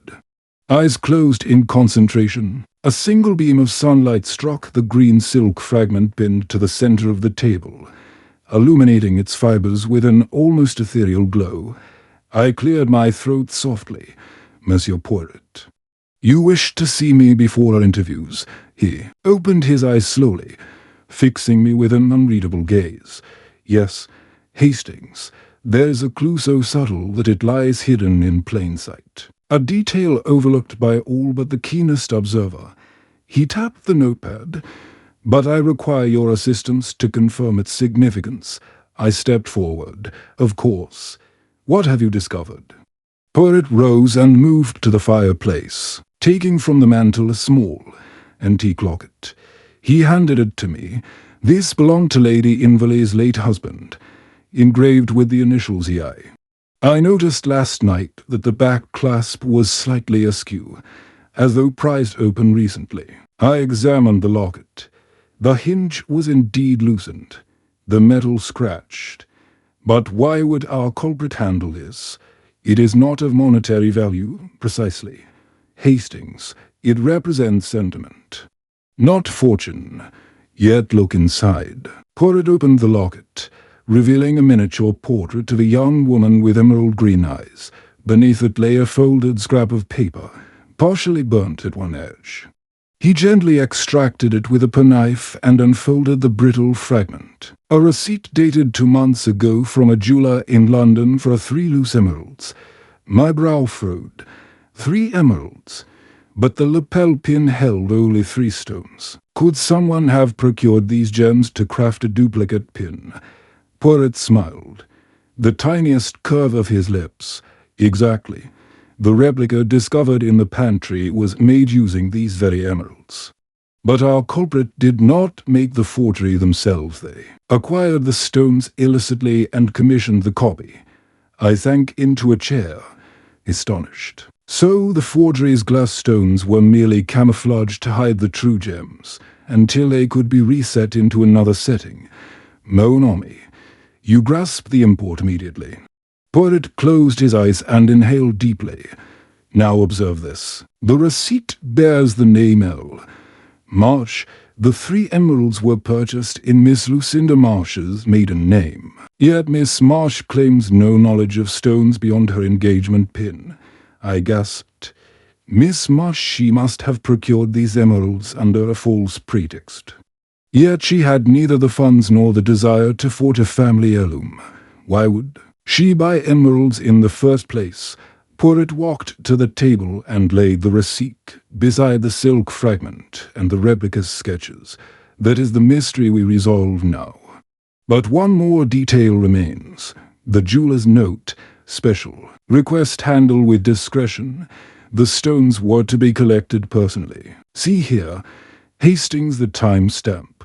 September 10th, 2 weeks before the gathering at Highmore Hall. I thought back. Miss Marsh was here on that date, for the concert rehearsal. She visited Lady Inverley's suite to fetch music sheets. Perhaps she lingered and slipped away. To London undetected. Poirot nodded. A plausible scenario. Yet she would need opportunity and subterfuge. But before we confront her, let us verify these facts. He retrieved his pocket notebook and flipped to a fresh page. First, I shall confirm with her jeweler that the stones were indeed emeralds of comparable cut to the original pin. Second, we will examine Miss Marsh's personal effects for evidence of this transaction. He tucked the receipt into an envelope and handed it to me. Hastings, I would have you fetch Miss Marsh's correspondence and purse from her room under the guise of delivering her breakfast. I shall search the jeweler's ledger by telephone while you do so. I nodded, heart pounding, at once. I hurried from the library, the morning bird song muffled by the weight of what we had uncovered. The tone of the investigation had shifted. What once seemed an act of opportunity now revealed careful play. Remeditation. I found Miss Marsh's suite. At the end of the east corridor, the door stood ajar, revealing pale lavender draperies and a neatly made bed. On a vanity table lay a delicate leather clutch purse and a stack of letters tied with a hempen rib. Bon. I knocked softly, then entered, calling, in a gentle voice, Miss Marsh, Monsieur Poirot requested your letters and purse for verification. He worries you might have overlooked something in your haste this morning. From the dressing room emerged a chambermaid bearing a silver tray, with tea and toast. She bowed. Miss Marsh asked me to fetch you at once. Sir, she will dress momentarily. I thanked her and waited as the chambermaid set the tray on a small table. Taking advantage of the distraction, I opened the clutch purse. Inside lay several banknotes and a few receipts, a train ticket from London dated September 10th, and tucked beneath it is a small slip of paper, the stub from the jeweler's shop. I held it up, heart racing. The shop's name and date matched the receipt Poirot had shown me. I glanced at the letters, one from a London jeweler, another from a friend in Bath, each sealed with green wax. A quick crack revealed an invoice for emerald mounting, with certainty. I bundled the items and retied the ribbon loosely, restoring them to the vanity by the time Miss Marsh entered, dressed in a pale blue morning gown. I had replaced the purse and letters. She paused at the doorway. Thank you for retrieving these, she said, voice soft. I must be late for my tea. She did not notice the tremor in my hand. Moments later, I returned to Poirot with the jeweller's stub and a note confirming the emerald cut. He examined both with delight. Bean. Hastings, we have proof beyond conjecture. Miss Marsh acquired the loose emeralds under a name. She then orchestrated the theft, the forgery, and the threats to mask her deed. He tapped his temple. Yet we must proceed without haste. Emotion can betray us. Mon ami. He folded the evidence carefully. Tonight, at the final gathering, I will reveal the full truth. But now, let us prepare our case. As I left Poirot to his reflections, I felt the thrill of discovery tempered by solemnity. Miss Marsh's devotion had tipped into desperation, and the emeralds she purchased were both her salvation and her undoing. The stage was set for the grand reveal where the true motive, tangled with love and fear, would come to light in the refined theatre of Highmore Hall Salon. Chapter 11. Tensions rested. Late afternoon sun had surrendered to a pale twilight. As Highmore Hall's drawing-room filled once more with its uneasy assembly, the grand windows were thrown open to let in the cool autumn breeze. causing the heavy velvet drapes to sway like silent sentinels. Lady Inverla sat stiffly in her armchair, her knitting normally a soothing ritual resting and touched in her lap. Captain Everett stood by the piano, white-knuckled as he pressed his fingers to the polished wood. Madame Duval paced near the hearth, her lace fan clicking against her wrist with restless energy. Colonel Fitzrobert, leaning on his cane, surveyed the group with a sombre frown, while Lord Avery lounged on the chaise longue, his sharp gaze flitting from one face to another. Poirot entered quietly, his very presence drawing all eyes. "Msamus," Poirot began, settling into his familiar seat upon a low ottoman, "we have gathered much information. Yet now I wish to witness how you respond under pressure, for tension, like heat, reveals hidden imperfections." He turned first to Miss Lucinda March, who stood at the bay window, her profile outlined against the dying light. "Miss March," he said softly, "you have been silent since this morning's revelations. Perhaps you would share your reflections." The group stiffened as she drew a breath. Lucinda raised her chin. I acted for love, Monsieur Poirot. I feared losing Captain Everett to the shame of scandal." Her voice quavered. "I thought that if I could mimic a theft, then orchestrate its solving, I might preserve his honour and my engagement." She paused, tears glistening, but it spiraled beyond my control. A hush followed, broken only by the low tick of our grandfather clock. Captain Everett closed the distance between them. "Lucinda," he said, voice thick, "you should have told me." His hand hovered uncertainly, then dropped. "You nearly destroyed us both." Madame Duval folded her fan in a single sharp motion. "So the ingenue confesses at last," she said, voice edged with irony. "We all knew you harbored secrets, Miss Marsh, but not that your love could lead to such deceit." Lucinda turned on her heel, face flushed. "You would judge me after your own intrigues." She shot Madame Duval a look that caused the chanteuse's fan to wobble. Colonel Fitzrobert stepped forward, gloved hand pressed to his heart. "Love, yes, can blind us, yet deception poisoning. Forgery, false accusations, these harm more than the heart." He fixed Lucinda with a stern gaze. "Tell us, Miss March, did you intend to frighten Madame Duval as well?" Lucinda recoiled as though struck. "No, the poisoning was never part of my plan. I never meant harm. Someone else must have seized the opportunity." Poirot held up a hand. "Patience, please. Tensions are rising, but we must separate confession from confusion." He turned to Lord Avery. "My lord, you have been a quiet observer, yet you smile when others falter. Do you find sport in watching reputations unravel?" Lord Avery's grin flickered. "Sport, perhaps, but I find truth far more interesting than pretense." He rose and strolled toward the window. "Your investigation has been most diverting, Monsieur Poirot. But I wonder who benefits from exposing secrets one at a time." Madame Duval's fan snapped open. The culprit, perhaps, to shift blame, or to distract from their own guilt. She folded the fan again, her expression unreadable. Poirot nodded. "Precisely. The true culprit may welcome this tension, knowing that the chaos it sows will obscure their own involvement." He paused, studying each face in turn. "Captain Everett, does this disorder trouble you?" Captain Everett ran a hand through his hair. "It pains me, Monsieur Poirot, to see Lucinda in such distress. I wish to protect her, yet I cannot deny that her actions have endangered us all." "But you remained silent when whispers began," Poirot observed. "Why?"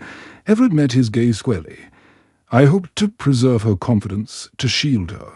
But I can no longer remain silent if it risks another's life." Madame Duval's eyes narrowed as she glanced at Colonel Fitzrobert. "And what of you, Colonel? You feigned regret to draw attention from your own tragedies. Yet you supplied the opportunity for a poison. You linger in the pantry and greenhouses more than you admitted. The colonel's jaw tightened. You overstate my missteps. I fetched water from Madame Duval. That is true. But I did not condone the poisoning.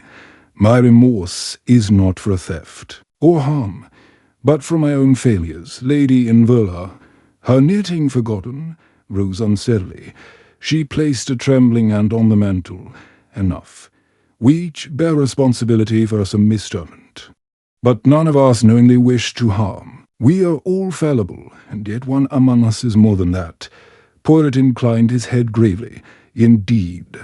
Madame, your words ring true. We stand at a crossroads. Either we fracture ourselves here, consumed by recrimination, or we unite to reveal the final piece before another tragedy occurs. He reached into his coat and drew forth the folded receipt and jeweler's stub. Holding them aloft, he said, "These prove how our culprit procured the emeralds, but motive remains clouded. That motive ties to love, greed, or fear. I propose we each state, frankly, what we stand to lose or gain when the pin returns to its rightful place." He placed the documents on the table and turned back to the group. "Miss Marsh," he prompted, "you stand to lose your engagement and reputation. If your hand is too heavy, Captain Everard, you risk humiliation for loving without trust. Colonel Fitzrobert, your war's ghosts find new battlegrounds here at home. Madame Duval, your longing for patronage is entangled with your pride. Lord Avery, your search for authenticity is muddied by your amusements. Lord Avery paced before the hearth. I stand to lose my illusions that life is a game without consequence." He laid a hand on his heart, and I suspect the same is true for another here. Madame Duval folded her fan with a decisive snap. "I stand to lose my art's sanctity if I am forced to apologize for a crime I did not commit." Colonel Fitzrobert straightened. "I stand to lose my honor if I am falsely accused, yet I cannot deny the convenience of certain moments." Captain Everard bowed his head. "I stand to lose Lucinda if I cannot forgive what she has done." Finally, Lucinda stepped forward, voice trembling but resolute. "I stand to lose everything, my love. My home here, my sense of self, and yet I acted out of fear that the pin's disappearance would be seen as betrayal." She paused, closing her eyes. "I never wished to harm, only to save us." A heavy silence followed. Poirot folded his hands. "Thank you. We have laid bare our stakes. Now consider this. The only person whose stakes increased with each revelation is the one who anticipated due. Our tension, that culprit's satisfaction, rose with chaos. He stood, brushing imaginary lint from his coat.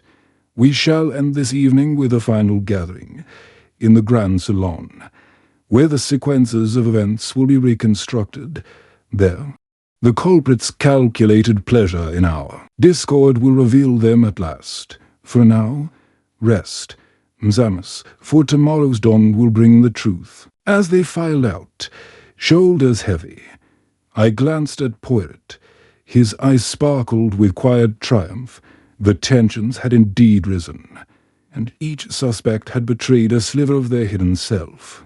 The stage was set for the confrontation to come, one that would expose the masterful orchestration. Behind the vanished lapel pin and the chaos that ensued. Chapter 12. The confrontation that evening. The grand salon was ranged as a stage for a Poirot's denouement. The velvet drapes were drawn. The chandelier is lit with a soft, golden glow, and the familiar velvet-lined jewelry box rested once more upon its pedestal.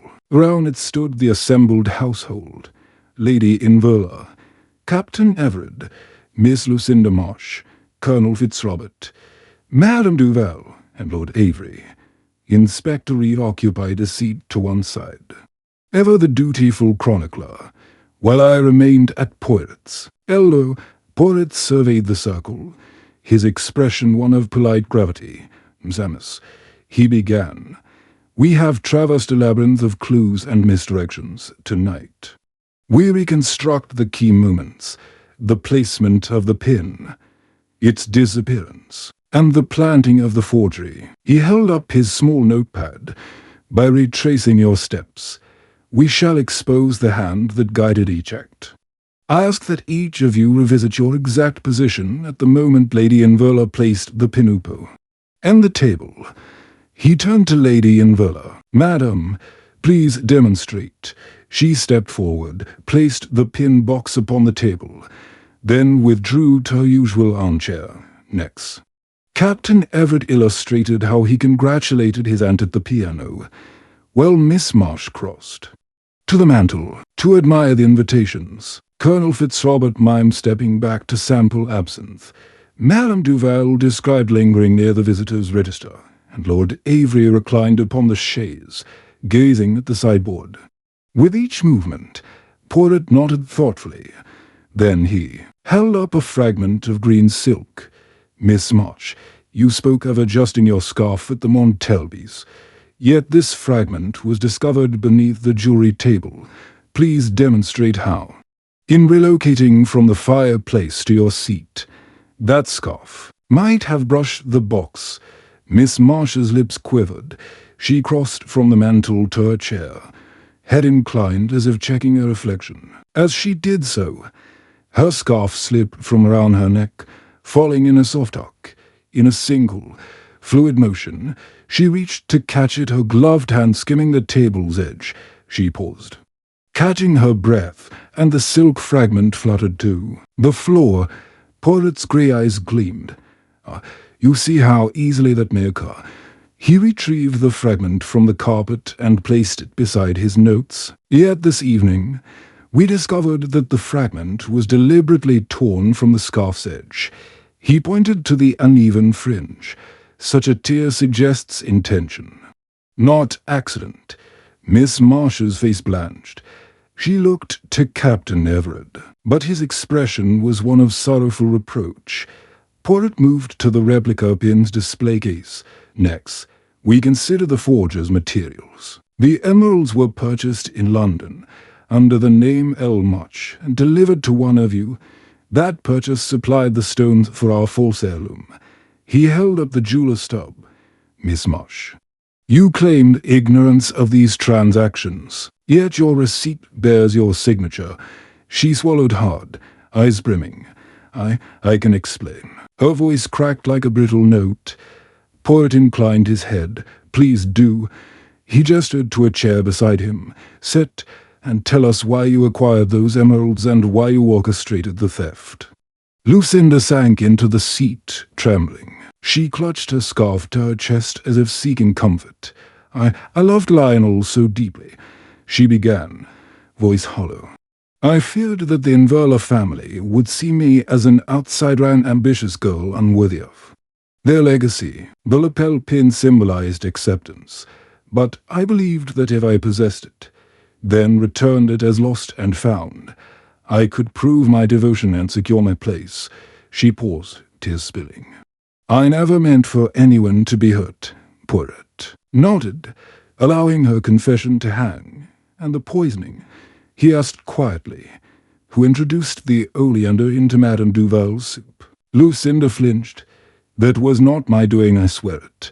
I only meant a single act of theft and restoration. That poisoning, it was someone else's panic." She looked round wildly. "Someone who feared exposure when the forgery was discovered."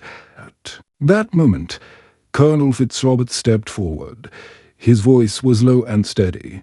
"I confronted you earlier, Miss Marsh, but you denied involvement in the secondary crime. I believe you, for your plan was cunning yet contained. This poisoning was different, brash and reckless, not your style of careful artistry." Madame Duval's fan fell to her side. "So you confess only to a theft, but not to an attempt on my life." She glowered at Lucinda. Lord Avery glanced at Poirot, eyebrows raised. "Then we must consider humanas. Seeing the forgery near exposure, would resort to terror to hold the inquiry. Poirot's gaze swept the remaining suspects. Exactly, my lord. The true culprit sought to obscure the theft with fear. They introduced oleander, knowing its source in the abandoned greenhouses. They counted on chaos to divert suspicion from their initial act. He paused, pacing slowly. Miss Marsh, your motive was love dangerous in its own right, but without lethal intent. Consider who else had both motive and a darker conviction. He stopped before Madame Duval. Madame, you admired beauty yet resented Lord Avery's distractions. You rehearsed in these rooms, but you also carried a grudge when your talents were overlooked. He produced a small ivory pin case. In your last performance, you wore these ivory pins each stamped with your initials, yet one is missing. He opened the case to reveal 2 pins, though 3 had been delivered. Madame Duval's eyes widened. I must have dropped it. Her voice trailed off. Poirot held the missing ivory pin between thumb and forefinger. That pin, misspelled from your stage costume, was used to pierce the soup ladle's handle, leaving the toxin's residue on the instrument. He laid it on the table beside the silk fragment and receipt. You needed to delay inquiry to conceal this evidence. Miss Marsh's act was driven by love, yours by vengeance. Which intention carries a colder heart? Madame Duval sank into a chair, her fan slipping from her grasp. I never meant to kill, only to frighten Captain Everard, who spurned my request to advance my career. She covered her face. I saw the opportunity. Poirot turned to the assembly. Observe how a single missing pin speaks louder than confessions. The ivory pin is unique to Madame Duval. It matches her stage costume and bears the maker's mark. Only she would know. He fixed the chanteuse with his sharp gaze, and having disguised it within the soup service, you believed you could scare us into silence. Madame Duval's shoulders shook. Yes, I did it. I feared my dreams would die, and in my desperation I used the toxicity of oleander to paralyze the inquiry. I hid behind Miss Marsh's scheme, assuming her theft would overshadow my act. Silence reigned as she broke, the weight of her deed settling over the room. Captain Everard knelt beside her, offering a trembling hand. Miss Marsh wept openly, her own guilt smoothing into a sharper grief for the unintended harm. Colonel Fitzrobert watched with solemn sympathy, and Lord Avery nodded once. As though confirming the final piece of the puzzle, Poirot spoke softly. Ms. Amos, we sought the vanished lapel pin and found truths far more perilous. Madame Duval's actions, while born of artistic longing, crossed into violence, love, vengeance. Fear each is potent. But only one led to attempted murder. Lady Inverla rose, voice quavering. My poor child, why did you not trust me with your hopes? Madame Duval pressed her hand to her heart.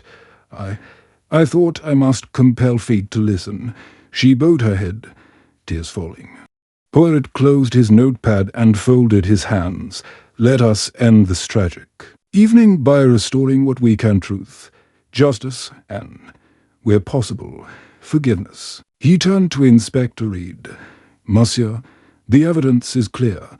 The pin shall be recovered, and justice served. Yet may we also learn that the human heart, when burdened by ambition or love, demands tenderness above all. As the household absorbed the revelation, I marveled at Poirot's precision, the way a missing stage pin, like a tiny fulcrum, had unbalanced the entire affair. The vanished lapel pin, though central, had become a prism through which every motive, every hidden connection, and every fractured heart was finally revealed. Chapter 13. A desperate attempt to escape. The revelation of Madame Duval's guilt late into the night had left Highmore Hall shrouded in a tense stillness. Many retired to their chambers to ponder the chanteuse's confession and its consequences. But I sensed that the evening held one final twist, shortly after midnight. I was roused by a faint rustle, a hurried footstep echoing in the corridor, outside my door. Instinct told me something amiss. I slipped on my slippers and followed the sound.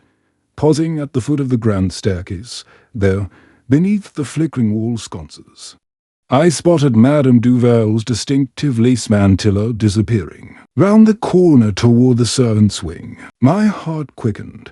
She was not where she ought to be. I hurried after her, calling softly, "Madame Duval." No answer, only the soft pat of her heels on the stone floor. I rounded the corner into the long corridor of servants' quarters, dark, narrow, and lined with closed doors. At the far end, Madame Duval stood before the heavy kitchen door, glancing back with wide eyes. In her gloved hand, she clutched a small leather pouch. I followed cautiously, emerging into the vast kitchen, where the night's cook slumbered. By the hearth and shadows danced upon gleaming pots. Madame Duval took a quick step toward the back door. "No," I whispered, "you must not leave the hall." She started at my voice, her mantle slipping, revealing her frightened face. "Go away, Hastings," she hissed, stepping toward the door. "I won't be taken back by Lady Inverla, by Monsieur Poirot, or by the law." I closed the distance. "Think of Captain Everard's kindness, of your own dignity. You confessed, but you need not flee."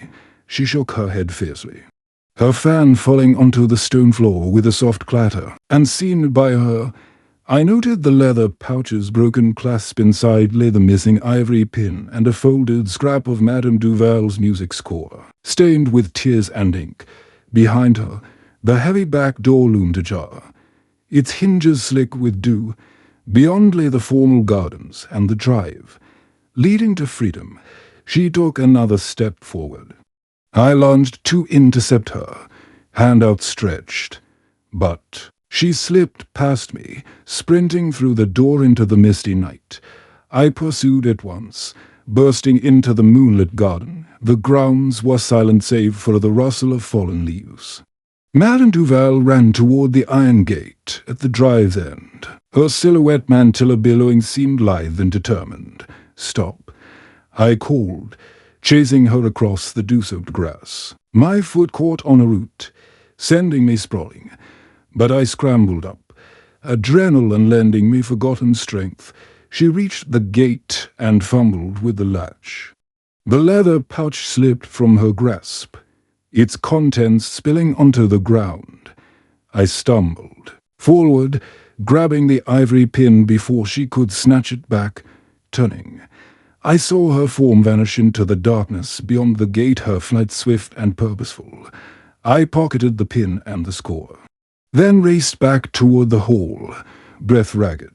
The back door closed softly behind me as I slipped inside, locking it in its frame. The ancient corridors greeted me like a ghostly labyrinth as I made my way to the grand salon, where a faint glow spilled beneath the closed doors. Inside, Poirot and Inspector Reader waited, seated beside the still-empty jewelry box. Poirot looked up as I entered, his expression composed yet piercing. "Hastings," he said, voice low, "it seems our friend could not bear the weight of her confession. Pray tell, what transpired?" I removed the ivory pin from my pocket and laid it beside the box. Madame Duval attempted to escape through the servants' passage. She carried the missing pin and a scrap of her own score, likely to destroy the evidence of her orchestration. I paused, catching my breath. She slipped past me and fled into the grounds, but I intercepted her bag. Poirot steepled his fingers, as I suspected. The culprit, when cornered, resorts to desperate measures. Precious evidence must be hidden or lost forever. He nodded to Inspector Reed. "Monsieur, prepare a warrant. We shall need to pursue her to ensure her safe return and to recover the rest of the evidence." Reed rose briskly. At once, Monsieur Poirot turned to me. "Fetch Lady Inverla and Captain Everard. They must know of this further development." I hurried out, heart pounding, to rouse the household. Moments later, Lady Inverla and Captain Everard arrived. Concern etched upon their faces, I related the escape attempt. Laying the ivory pin and score fragment on a side table, Lady Inverla gasped, pressing a hand to her mouth. "Oh, mon Dieu, she is distraught. I fear she may harm herself or vanish entirely." Captain Everard set his jaw. "We will find her, and Highmore Hall will not allow her to slip away unnoticed." He glanced at Poirot. "What is our course?" Poirot folded his coat and produced a small notebook. "We engage the estate's guards and the local constabulary at first light. Meanwhile, we hold here and preserve the scene of her escape." The missing pin and score fragment sufficed to confirm her intent. But we must also consider her state of mind. She is both offender and victim of her own desperation. He tapped the ivory pin thoughtfully. "Hastings, you have done well." In her panic, she revealed the final token of her scheme. "Now, we must bring her back safely, lest she vanish beyond reach, and with her our chance to understand why a woman of art would descend to such violence." Lady Inverla wept softly. "I only hoped to protect my home from scandal. Instead, I have driven her to flight." She paused, steeling herself. "We must find her." Poirot inclined his head. "And we shall. But let us also remember that mercy is required, even for those who err gravely. Once she is returned, we will confront her not only with the law but with compassion. It is in that balance that justice finds its truest form." As the household stirred with whispered urgency, I felt the weight of the night's events settle upon me. Madame Duval's desperate attempt to escape had shattered the final veil of secrecy, but it also underscored the human frailty that lay at the heart of this affair. The vanished lapel pin, the forged heirloom, the poison, and now the flight, all were expressions of our deepest fears and desires, and as dawn approached, we would pursue not only the culprit, but the truth she carried within her frantic heart. Chapter 14. The final piece falls into placid early morning mists clung to the hedges of Highmore Hall's gardens as the household gathered in the grand entrance hall. The hunt for Madame Duval had mobilized every available pair of ice servants to patrol the greenhouse pots. Captain Everard scoured the drive, and Lady Inverla stood by the front door. Wringing her hands, Inspector Reed coordinated with the local constabulary. His clipboard bristling with notes, Poirot and I entered from the corridor, our footsteps echoing upon the marble floor. Poirot paused beneath the sweeping staircase, surveying the assembled party. "Msamus," he said, voice calm yet resonant, "we have but a narrow window before dawn fully yields to day. Madame Duval, in her desperation, would likely seek the one place that held real power over her, the conservatory." Captain Everard frowned. "The abandoned greenhouses. But Mrs. Sheridan said they were locked and unused." Poirot nodded. "Unused, yes, but not inaccessible to someone familiar with secret passages. Recall the servant's map. A hatch behind the tool shed leading into the east wing corridor. From there, the entrance to the greenhouses lies concealed behind overgrown vines." He turned to Reed. "Monsieur Reed, your officers will secure the perimeter. Hastings and I shall proceed by a less obvious route." Reed inclined his head. "Very good. I'll post 2 guards at the back drive and notify the others." As Reed organized the constables, Poirot and I slipped out by the servants' door. The dawn air was cool. Heavy with dew, we skirted the tool shed, where a rusted hatch pulley still hung. Poirot examined the mechanism and gave a nod. Darling mechanism. Hastings neglected yet dependable. He tugged on the latch. The hatch creaked open, revealing a narrow tunnel, an old service passage, lined with cobblestones and lit by a single, sputtering lamp. We entered, pursued only by the muffled calls of early birds. Emerging beside the overgrown conservatory, we pushed aside the coarse vines to reveal a side door, its latch stiff with rust. Poirot produced a keyring from his coat pocket small. Inconspicuous and tested one of the butler's master keys. The lock clicked open inside. The greenhouse was a tranquil ruin. Shattered panes allowed shafts of pale light to pierce the hutch. Vines draped over empty benches, and dust motes drifted like spectres. Against the far wall stood the oleander, its leaves darkly glossy and its branches heavy with pale blossoms. At the base of its pot lay a scattering of fallen petals, tinged by morning dew. Poirot moved toward the plant, his gaze unerring. "Observe, Hastings," he murmured, kneeling to inspect the soil. He brushed aside damp earth and uncovered a small metal box. Its lid bore a delicate engraving, Madame Duval's initials. I bent closer. Inside lay Lady Inverley's genuine lapel pin, nestled upon shards of broken clay, along with the ivory pin recovered from the escaped pouch. The pin's emeralds caught the first rays of dawn, gleaming as if alive. I exhaled. She hid the real pin here beneath the oleander, knowing none would suspect her sanctuary of poison. Poirot nodded, rose, and pocketed the metal box. The final piece, Hastings, the heirloom, truthfully concealed beneath the instrument of her crime. The oleander, symbol of danger, staged both threat and refuge. The culprit's strategy was exquisite in its symmetry. He paused, closing his eyes. Now, we must return the pin to Lady Inverle and bring Madame Duval back to face the consequences of her actions. We retraced our steps through the greenhouse, securing the door behind us, then followed the service passage back to the main hall. There, Inspector Reed and two constables awaited. Reed's expression was taut with expectation. Linneo. He saw the metal box in Poirot's hand. "You have found it." "Indeed," Poirot said, extending the box, the true lapel pin, concealed beneath the oleander in this greenhouse. Reed opened the box with reverent care, then closed it with a nod. "Excellent work, Monsieur Poirot. And what of the Chanteuse?" Reed's constables had already secured the perimeter, and it was only moments before we heard hushed voices and hurried footfall.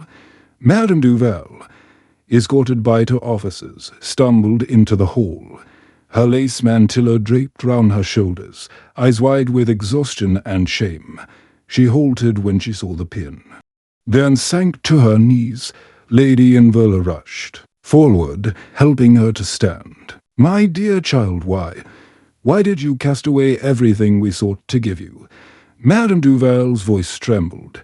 "I succumbed to despair. Madame, I believed my art would remain stifled, my talents overlooked, unless I forced fate's hand." She touched the heirloom gingerly, as if it were both treasure and reproach. "Forgive me, I lost myself." Poirot stepped forward. "Mademoiselle Duval, you committed theft and attempted to poison an innocent woman. You must answer for these deeds. Yet your confession, and the method you chose, demonstrate a mind torn between brilliance and desperation." He enclosed the metal box within a velvet pouch. "Restitution begins with truth. You shall accompany Inspector Reed to London, where your trial shall determine your fate." Captain Everard placed a gentle hand on Madame Duval's arm. "I will speak for her, urging leniency. She is gifted, but misguided." Lady Inverle knelt beside Madame Duval. "I offered you patronage, but you spurned it with fear. If only you had trusted us."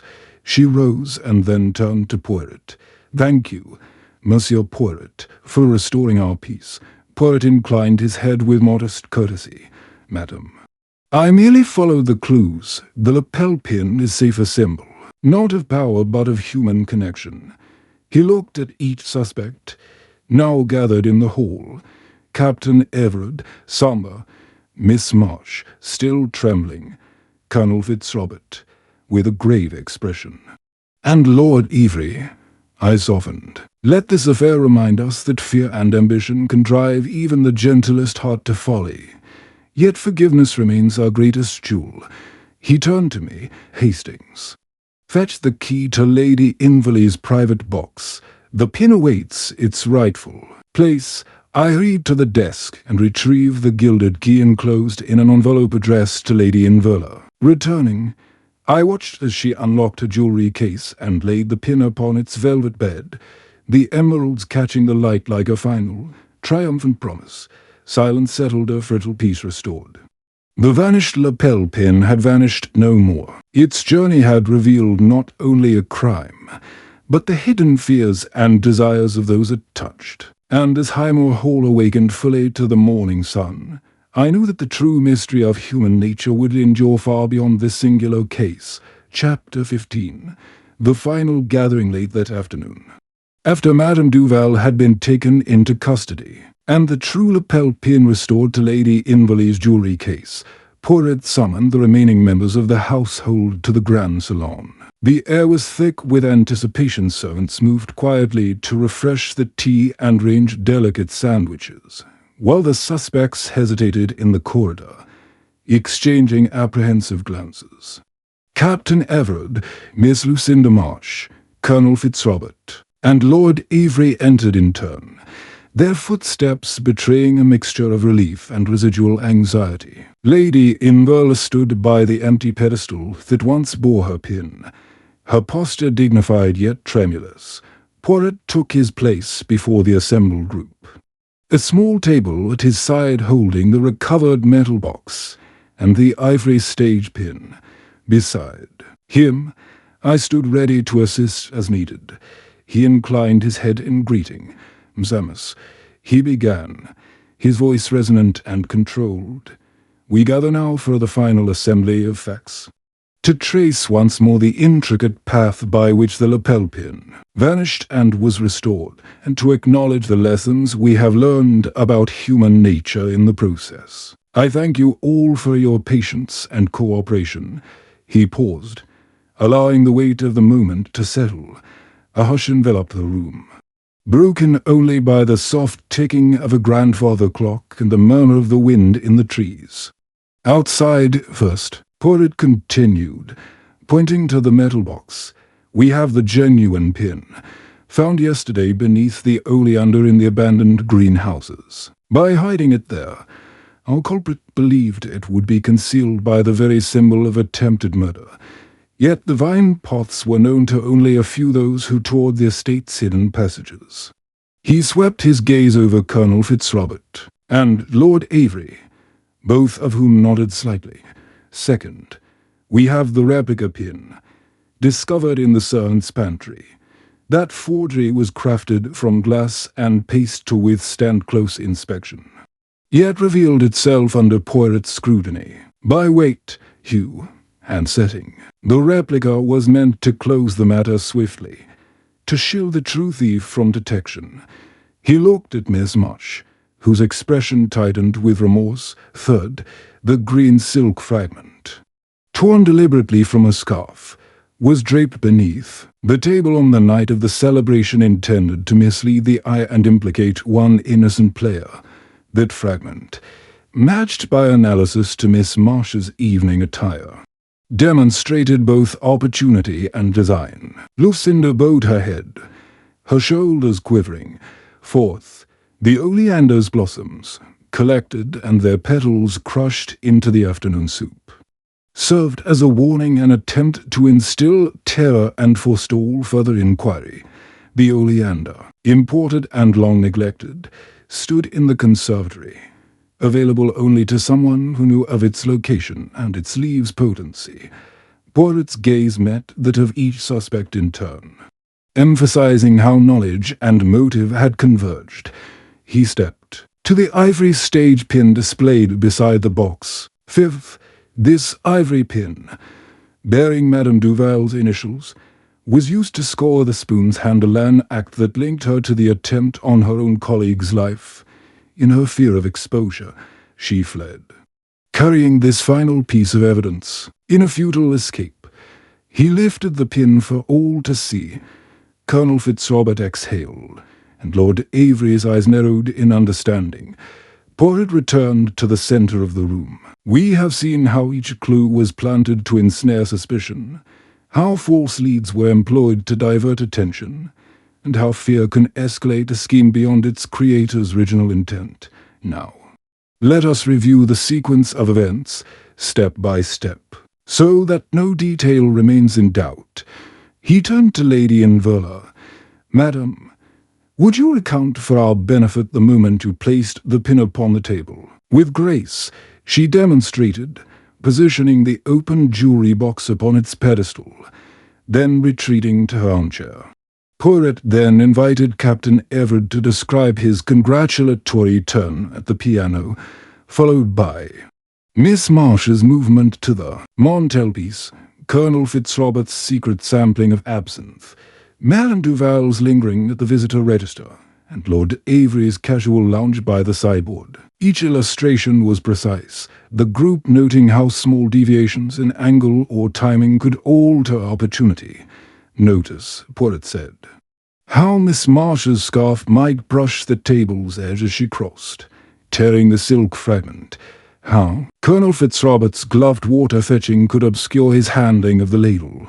How Madame Duval's familiarity with the service passage granted her clandestine access to both the pantry and the in-houses, and how Lord Avery's connoisseur tours introduced him to parts of the estate close to most guests. His tone was impartial, weaving fact into a cohesive tapestry." He paused, turning to the four. "Now, reflect on your own motives and mistakes, Captain Everard. You remained silent when suspicions rose against Lucinda out of love and protectiveness. Colonel Fitzrobert, you hesitated to admit your private indulgences for fear of stigma. Miss Marsh, you acted from love's desperation, believing the lost and found charade would secure your future. Lord Avery, you watched with detached curiosity, binding together threads of evidence in hopes of witnessing truths unraveling." Lord Avery inclined his head. "I admit I revelled in the puzzle, yet I never sought to mislead, I only observed." Poirot nodded. "Observation can be a double-edged sword. The true art lies not only in noticing, but in resisting the urge. To manipulate, misdirection, as we have seen, is a weapon more potent than any blade." He turned back to Lady Inverla. "Madam, with your elan restored, how do you wish to conclude this affair?" She rose, her composure regained. "Justice for those who have suffered," she declared, "and mercy for those who have erred. Let us not forget that even our culprit was driven by human frailty, fear, ambition, the longing for acceptance." Poirot smiled gently. "Well spoken. Justice will take its course, but let mercy temper our hearts." He extended his hand to Miss Marsh. "Mademoiselle, will you accept my counsel?" Lucinda trembled, but nodded. "Yes, Monsieur Poirot." He clasped her hand with warmth. "You have learned a harsh lesson in desperation. May you carry it as a reminder that truth, however painful, is the only path to peace." Poirot then addressed Colonel Fitzrobert. "And you, Colonel, your war's burdens led you to conceal far more than you needed. Permit yourself the grace of confession, lest regret haunt you anew." The Colonel bowed, solemn. Finally, Poirot spoke to Lord Avery. "My lord, your fascination with deceit has been instructive, but remember that empathy, even in observation, preserves our humanity." With that, Poirot lifted his hands in a gentle gesture. "We have now retraced every step, examined every motive, and acknowledged every failing. The lapel pin, once vanished, has returned not merely to its place of honor, but as a testament to the truths it uncovered. Let us close this gathering with gratitude for courage, for contrition, and for the guiding light of justice." A soft murmur of assent rippled through the salon. Lady Inverla resumed her seat, grasping the pin as though holding a living memory. Captain Everard and Miss Marsh exchanged a bittersweet glance. Colonel Fitzrobert and Lord Avery stood with reflective poise as the servants announced tea and the group relaxed into chairs cushioned with relief. I looked to Poirot.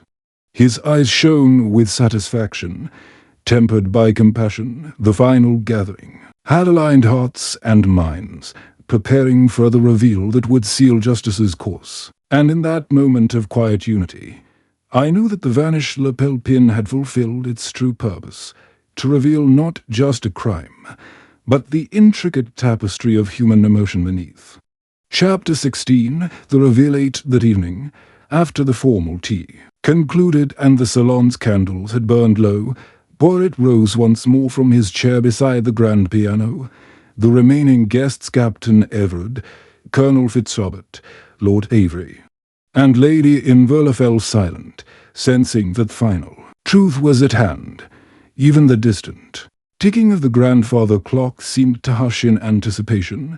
Poirot cleared his throat, his waxed moustache quivering with composure. "Msamus, we have recovered the genuine lapel pin, exposed the poisoning attempt, and confronted Madame Duval's desperate flight. Yet the initial disappearance of the heirloom, though linked to love, remains to be fully unveiled. It is time to reveal the mind behind that carefully orchestrated theft." The first act in this drama of deception, he advanced to the empty pedestal that had borne the pin. Recall the replica discovered in the servants' pantry, a clever mimicry of white gold and true emerald. It was meant to close the case abruptly, to hide the true culprit's involvement, and recall the receipt, dated September 10th. Bearing the name L. Marsh, a purchase of 3 loose emeralds from a London jeweller. He held the jeweller's stub aloft, its ink still crisp. This receipt was not a red herring. It was the cornerstone of the scheme. Miss Lucinda Marsh stiffened, her gloved fingers tightening round the edge of her chair. Poirot's grey eyes, unblinking, met hers. "Miss March, you claimed you never handled the pin box, that your movements were innocent admiration, yet the green silk fragment, torn from your scarf, lay deliberately beneath the table, plucked and placed to implicate another, as you demonstrated. A casual adjustment could drop a thread, yet this fragment's ragged edge tells of intention." He paced slowly before the group. "Next, consider the jeweller's ticket folded within your purse found by Hastings in your chamber. You acquired emeralds under your own name, purportedly for a personal jewelry. But then you commissioned a precise facsimile of Lady Inverley's lapel pin, complete with 3 genuine stones, and had it delivered to this estate under cover of night." Captain Everard rose, eyes soft but determined. "Lucinda," he said quietly, "you never told me of these emeralds. You brought them here on the day of the celebration." His voice quivered. "Why?" Miss Marsh's lips trembled. She looked at her fiancé, then at Poirot. "I was afraid," she whispered. "Afraid you would never welcome me if you knew I had no family fortune. The pin. It was the symbol of your acceptance. I thought I could control the outcome." Poirot nodded. "Control a dangerous illusion. With the replica planted behind the pantry panel, you ensured that Mrs. Sheridan would discover it, pleasing Lady Inverla and delaying any deeper search. Meanwhile, your true aim lay in silently slipping the genuine pin away, to be hidden in the greenhouse until your fabricated scenario played out." He paused, letting the group absorb the gravity of her confession. But the plan had flaws. The ivy-choked service passages, though known to you from our horticultural excursion, were only accessible by the hatch behind the tool shed and entry port monitored by the butler's master key. Yet you made no effort to hide the forgeries. Real stones, leaving the receipt in your cloth. You underestimated the acuity of my little grey cells. Lord Avery leaned forward. "I skin the ivory stage pin. That was Madame Duval's doing, not yours." "Precisely," Poirot acknowledged. "You and she were, in a sense, unknowing. Accomplices each playing your own role in a broader misdirection. When she sought to frighten us with poison, she built upon the chaos you had sown. He turned back to Miss Mush. Your carefully laid plan unraveled when you tore the silk too deliberately, when you hurried and dropped the jeweler's stub, and when you entrusted the true pin to a place fraught with symbolic peril. He straightened, folding his hands. The clue that confirmed your sole responsibility was the train ticket dated September 10th, completing the timeline of your journey. You arrived at Highmore Hall that evening, rehearsed your part in the charade, and set the stage for your lost and found scenario. Each detail conspired to construct an illusion of innocence, yet each bore your unmistakable imprint. Miss Marsh rose, hair trembling. "I, Monsieur Poirot," her voice broke. Poirot held up a hand to still her. "Speak freely." "Mademoiselle." She inhaled, summoning courage. "I intended only to prove my love," she said, tears glinting. "I thought if I returned the pin myself, heroically, I would secure my place among your family. But when the forgery was discovered so quickly, I panicked. I never meant for poison or flight. Those were Madame Duval's fears seizing upon my disorder." Captain Everett knelt beside her. "Lucinda, you should have told me. I would have helped you." She wept, burying her face in his coat. Colonel Fitzrobert stepped forward, his voice gentle. "Forgiveness begins with truth. Miss Marsh, you have been brave to confess." Poirot turned to Lady Inverla. "Madam, you see now how desperation can lead even the kindest heart astray. Miss Marsh's love became a catalyst for a catastrophe." Lady Inverla rose, eyes moist. She approached Lucinda and placed a hand upon her shoulder. "My dear child, the pin was never yours to risk. Acceptance comes through trust, not trickery." She embraced Lucinda, offering solace. Poirot looked round the circle one last time. "Miss Amos, the lapel pin has guided us through this labyrinth not merely as an object of value, but as a mirror reflecting our desires and frailties. Tonight, truth has emerged, and justice must now follow. But let us carry forward the lessons of empathy, compassion, and the knowledge that love finds its truest expression in honesty." With that, he inclined his head in finality. The remaining guests, hearts unburdened by revelation, exchanged quiet embraces, I observed, as the vanished lapel pin restored. At last rested upon Lady Inverley's hand, gleaming in the softened lamplight. The case of the vanished lapel pin had reached its climax, its intricate threads unraveled by wisdom rather than force, leaving behind a tapestry of forgiveness and human understanding. And in the hush that followed, Highmore Hall, too, seemed to breathe a sigh of relief, its secrets laid bare, its hearts unmasked, and its future brightened by the honesty that only Poirot's little grey cells could unveil. Chapter 17. Outcome and Justiceth. Following morning dawned crisp and clear over the Yorkshire moors, as if the earth itself sought to cleanse the air of last night's tumult. In the grand salon of Highmore Hall, the morning's pale light streamed through the tall windows, illuminating the recovered lapel pin now securely fastened to its velvet cushion. Only Captain Everard, Colonel Fitzrobert, Lord Beavery, and Lady Inverla remained, their faces composed yet heavy with reflection. I stood alongside Poirot, whose expression combined satisfaction with a sombre sense of duty. Inspector Reed hovered by the doorway, ready to carry out the next steps of justice. Poirot cleared his throat softly. "Miss Amos, last night we exposed the truths that lay hidden behind silken tears and forged gems. Now we must see justice done, tempered by mercy. The law will take its course, but first, let us address the personal reckonings each of you must undertake." He motioned to Lady Inverla.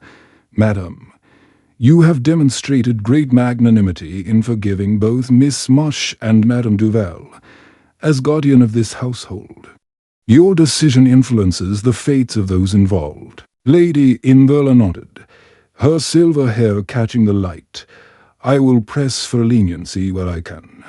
Monsieur Poirot, Lucinda's transgression sprang from fear and love. And I believe her heart is now laid bare, and from Madame Duval, her talent and vulnerability compel me to seek compassion. Though I cannot excuse her actions, Poirot inclined his head. A wise course. Captain Everard, you stand as both fiancé and advocate for Miss Much. What will you offer to her future? In trust rather than subterfuge, Captain Everard stepped forward. Shoulders squared by the weight of his vow, I shall give her exactly that, monsieur.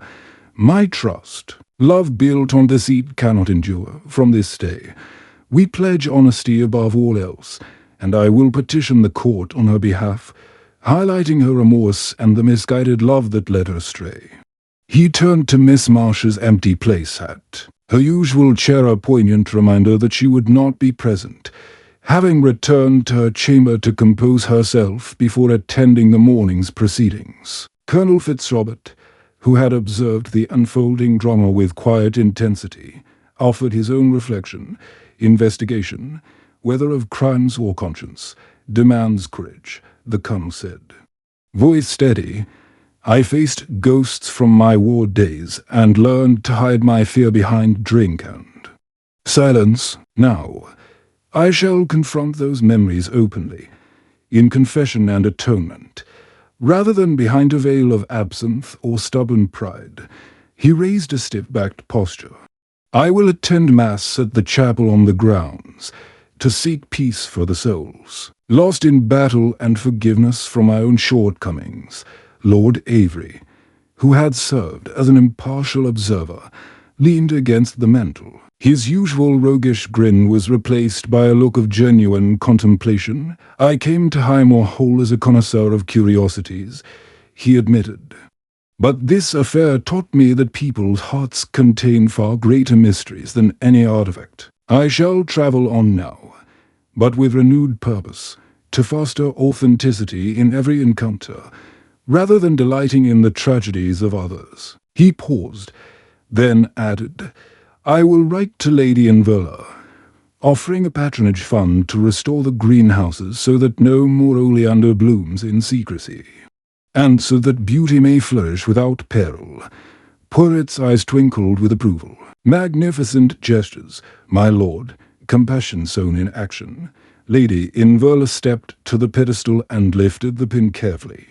Its emeralds glinted like twin flames of truth. This pin, she said, voice soft, will remain here at Highmore, all as a reminder of the lessons we learned. That love without trust can wound deeply, that fear can twist even the purest intentions, and that honesty, however painful, restores harmony. She placed the pin back into its case, then turned to Poirot.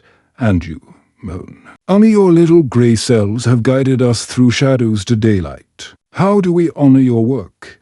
Poirot inclined his head gracefully. By living the truths we now embrace, trust, confession, and mercy. My role ends here, but your journeys continue. I ask only that you remember the hidden perils of silence and the redeeming power of candor. As he spoke, the door opened gently, and Miss Marsh entered, her eyes red-rimmed yet steadfast. She paused at the threshold, gazing at the assembled company. Lucinda, Captain Everard said, rising. Will you share your thoughts? She crossed the room with measured steps and stood beside him. I have lost much my innocence, my pride, and nearly your heart, she said, voice trembling but resolute. But through confession, I have found the clearer path. I pledge to rebuild trust. Brick by honest brick, and I thank you all especially, Lady Inverla, for showing me that forgiveness is a gift greater than any jewel. Lady Inverla reached out, taking Lucinda's hand. Your courage honors us all. Poirot watched with a rare, warm smile. He turned to Inspector Reed. Monsieur, I trust you will see that both Miss Marsh and Madame Duval receive justice commensurate with their deeds and their remorse. Inspector Reed flipped his notebook closed. Indeed. Monsieur Poirot, I will present these findings to the Crown prosecution, emphasizing the mitigating circumstances. Their confessions and the household's recommendations will carry weight. Reed nodded to Poirot and Lady Inverla, then to Captain Everard and Miss Marsh, before exiting to make his formal report. A gentle hush settled. The household stood united by the ordeal they had endured, a theft born of desperation, a poisoning born of panic, and an escape born of despair. Yet in that unity lay redemption. Poirot addressed the group one final time. Samus, sometimes the smallest object a lapel pin can reveal the grandest truths. May its recovery be a symbol of the recovery of trust, the renewal of compassion, and the triumph of honesty over fear. He bowed to Lady Inverla, then to each suspect, and finally to me, Hastings, mon ami. Our work here is complete. Let us depart this hall, leaving behind the shadows of deception and carrying forward the light of truth as Poirot and I took our leave. I glanced back at the Grand Salon. Its inhabitants gathered in quiet fellowship. The vanished lapel pin had returned, but more importantly, hearts had been laid bare and restored, in that justice had not only been served, it had been ennobled. Chapter 18. The closing remark. The hush that fell over Highmore Hall in the wake of formalities was profound, as if the very walls exhaled after bearing witness to so many confessions. By late afternoon, the household had settled into a tentative calm. Lady Inverla and Captain Everard walked together in the rose garden, where the autumn blooms still held their colour against the turning leaves. Colonel Fitzrobert stood at the edge of the greenhouse, supervising the first careful replanting of the oleander in a safer pot. Lord Avery, notes and brushes in hand, sketched the foyer of the hall, his eye for detail now tempered by new-found empathy. I found Poirot seated on a wrought-iron bench beneath the ancient oak, its gnarled branches casting dappled patterns on his immaculate grey suit. He held a delicate porcelain teacup, steam curling from its brim, and regarded the scene with his usual composed delight. Hastings, he said, patting the bench, come, sit with me. Our duties here draw to a close, and I wish to observe the fruits of our labour. I took a seat beside him, noting how the golden afternoon light softened every line and shadow. The whole seems at peace, Poirot. Even the gardens feel lighter. He smiled, eyes twinkling. Peace. Yes, yet, like a garden after a storm, there are areas that require tending the heart and soil. So to speak, each of our players must now cultivate their own truths. Across the lawn, Lady Inverla knelt beside a rosebush, showing Lucinda Marsh how to prune dead petals. Captain Everard stood close, offering gentle counsel. I caught a fragment of their conversation. See here, Lucinda, said Lady Inverla, her voice warm. True beauty endures only when we cut away what has withered. Lucinda's cheeks flushed. Thank you, madam. I shall remember that in the distance. Colonel Fitzrobert crouched before the oleander in its new pot, brushing soil round its base. Easy does it, he murmured to the plant. No sudden shocks. Lord Avery, his sketchbook open, paused and looked up at the hall's western foyer, muttering to himself. He added a flourish of lines before closing the book with a satisfied nod. Poirot set his cup aside and folded his hands. Observe, Hastings, how each servant of justice, be they soldier, artist, lover, or patron, works to restore order. Yet the greatest restoration lies within. I nodded, and Madame Duval. Poirot's smile softened. Madame Duval awaits her hearing in London, where the court will weigh her confession. her remorse, and the unintentional harm she caused in the end. I trust her talent and genuine contrition will earn her clemency a reminder that even a dark misstep can lead back toward the light. He paused, sipping his tea. And what of Miss Mush? What blooms for her? I watched Lucinda and Captain Everett speaking softly among the rose petals. I believe they will heal together, monsieur. Their bond, tested by deception, now stands upon truth's firm ground. Poirot placed his cup on the bench's armrest. Bravo. Hastings, love's greatest proof is honesty. She has learned that lesson well. He leaned back, pressing his fingertips together. Now. The final flourish. He rose and extended a slender hand. Come, let us return to the salon. I have a small gift for Lady Inverlo, one last thought to accompany her family's heirloom. We retraced our steps through the hall's corridors, past the portrait gallery where images of Inverlo ancestors watched with calm eyes. In the grand salon, Lady Inverlo stood before her jewelry case, carefully tucking the lapel pin beneath its glass dome. The light caught the emeralds, causing them to sparkle with an almost sentient glow. Captain Everett and Lucinda stood beside her, hands entwined. Colonel Fitzrobert and Lord Avery lingered nearby, respectful observers of this final moment. The servants had discreetly withdrawn to the periphery, leaving the principal actors alone with Poirot and me. Poirot approached Lady Inverlo, holding a slender silver mirror. "Madam, a final reflection," he said gently, placing the mirror so that she could admire not only the pin, but the radiant harmony of her household. "This mirror was crafted by the same artisan who made your pin's case. It reflects beauty. Faithfully it reveals the true light within." Lady Inverlo accepted the gift with tears shining in her eyes. She turned the mirror from the pin to each of those gathered. Lucinda, whose features glowed with renewed confidence. Everett, whose pride and love shone in equal measure. Colonel Fitzrobert, his battle-wearied countenance softened by purpose. And Lord Avery, contemplative, as if seeing not an estate, but a community he had once regarded as mere curiosity. She finally beheld her own reflection, framed by the mirror and the pin's radiant setting. A serene smile curved her lips. "Thank you, Monsieur Poirot. You have shown me more than I asked, the value of truth over artifice, of mercy over judgment." Poirot inclined his head, mustache quivering ever so slightly. "Justice, madam, is not merely the pursuit of truth, but the compassionate care for those who stray. Your grace in forgiveness is the noblest form of justice." He turned to us, eyes meeting mine. "And now, Hastings, we depart.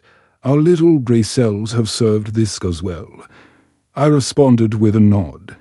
"Highmore Hall is grateful, Monsieur Poirot," as he took his leave. Poirot paused in the doorway, looking back at the assembly. He lifted his hat in a final salute.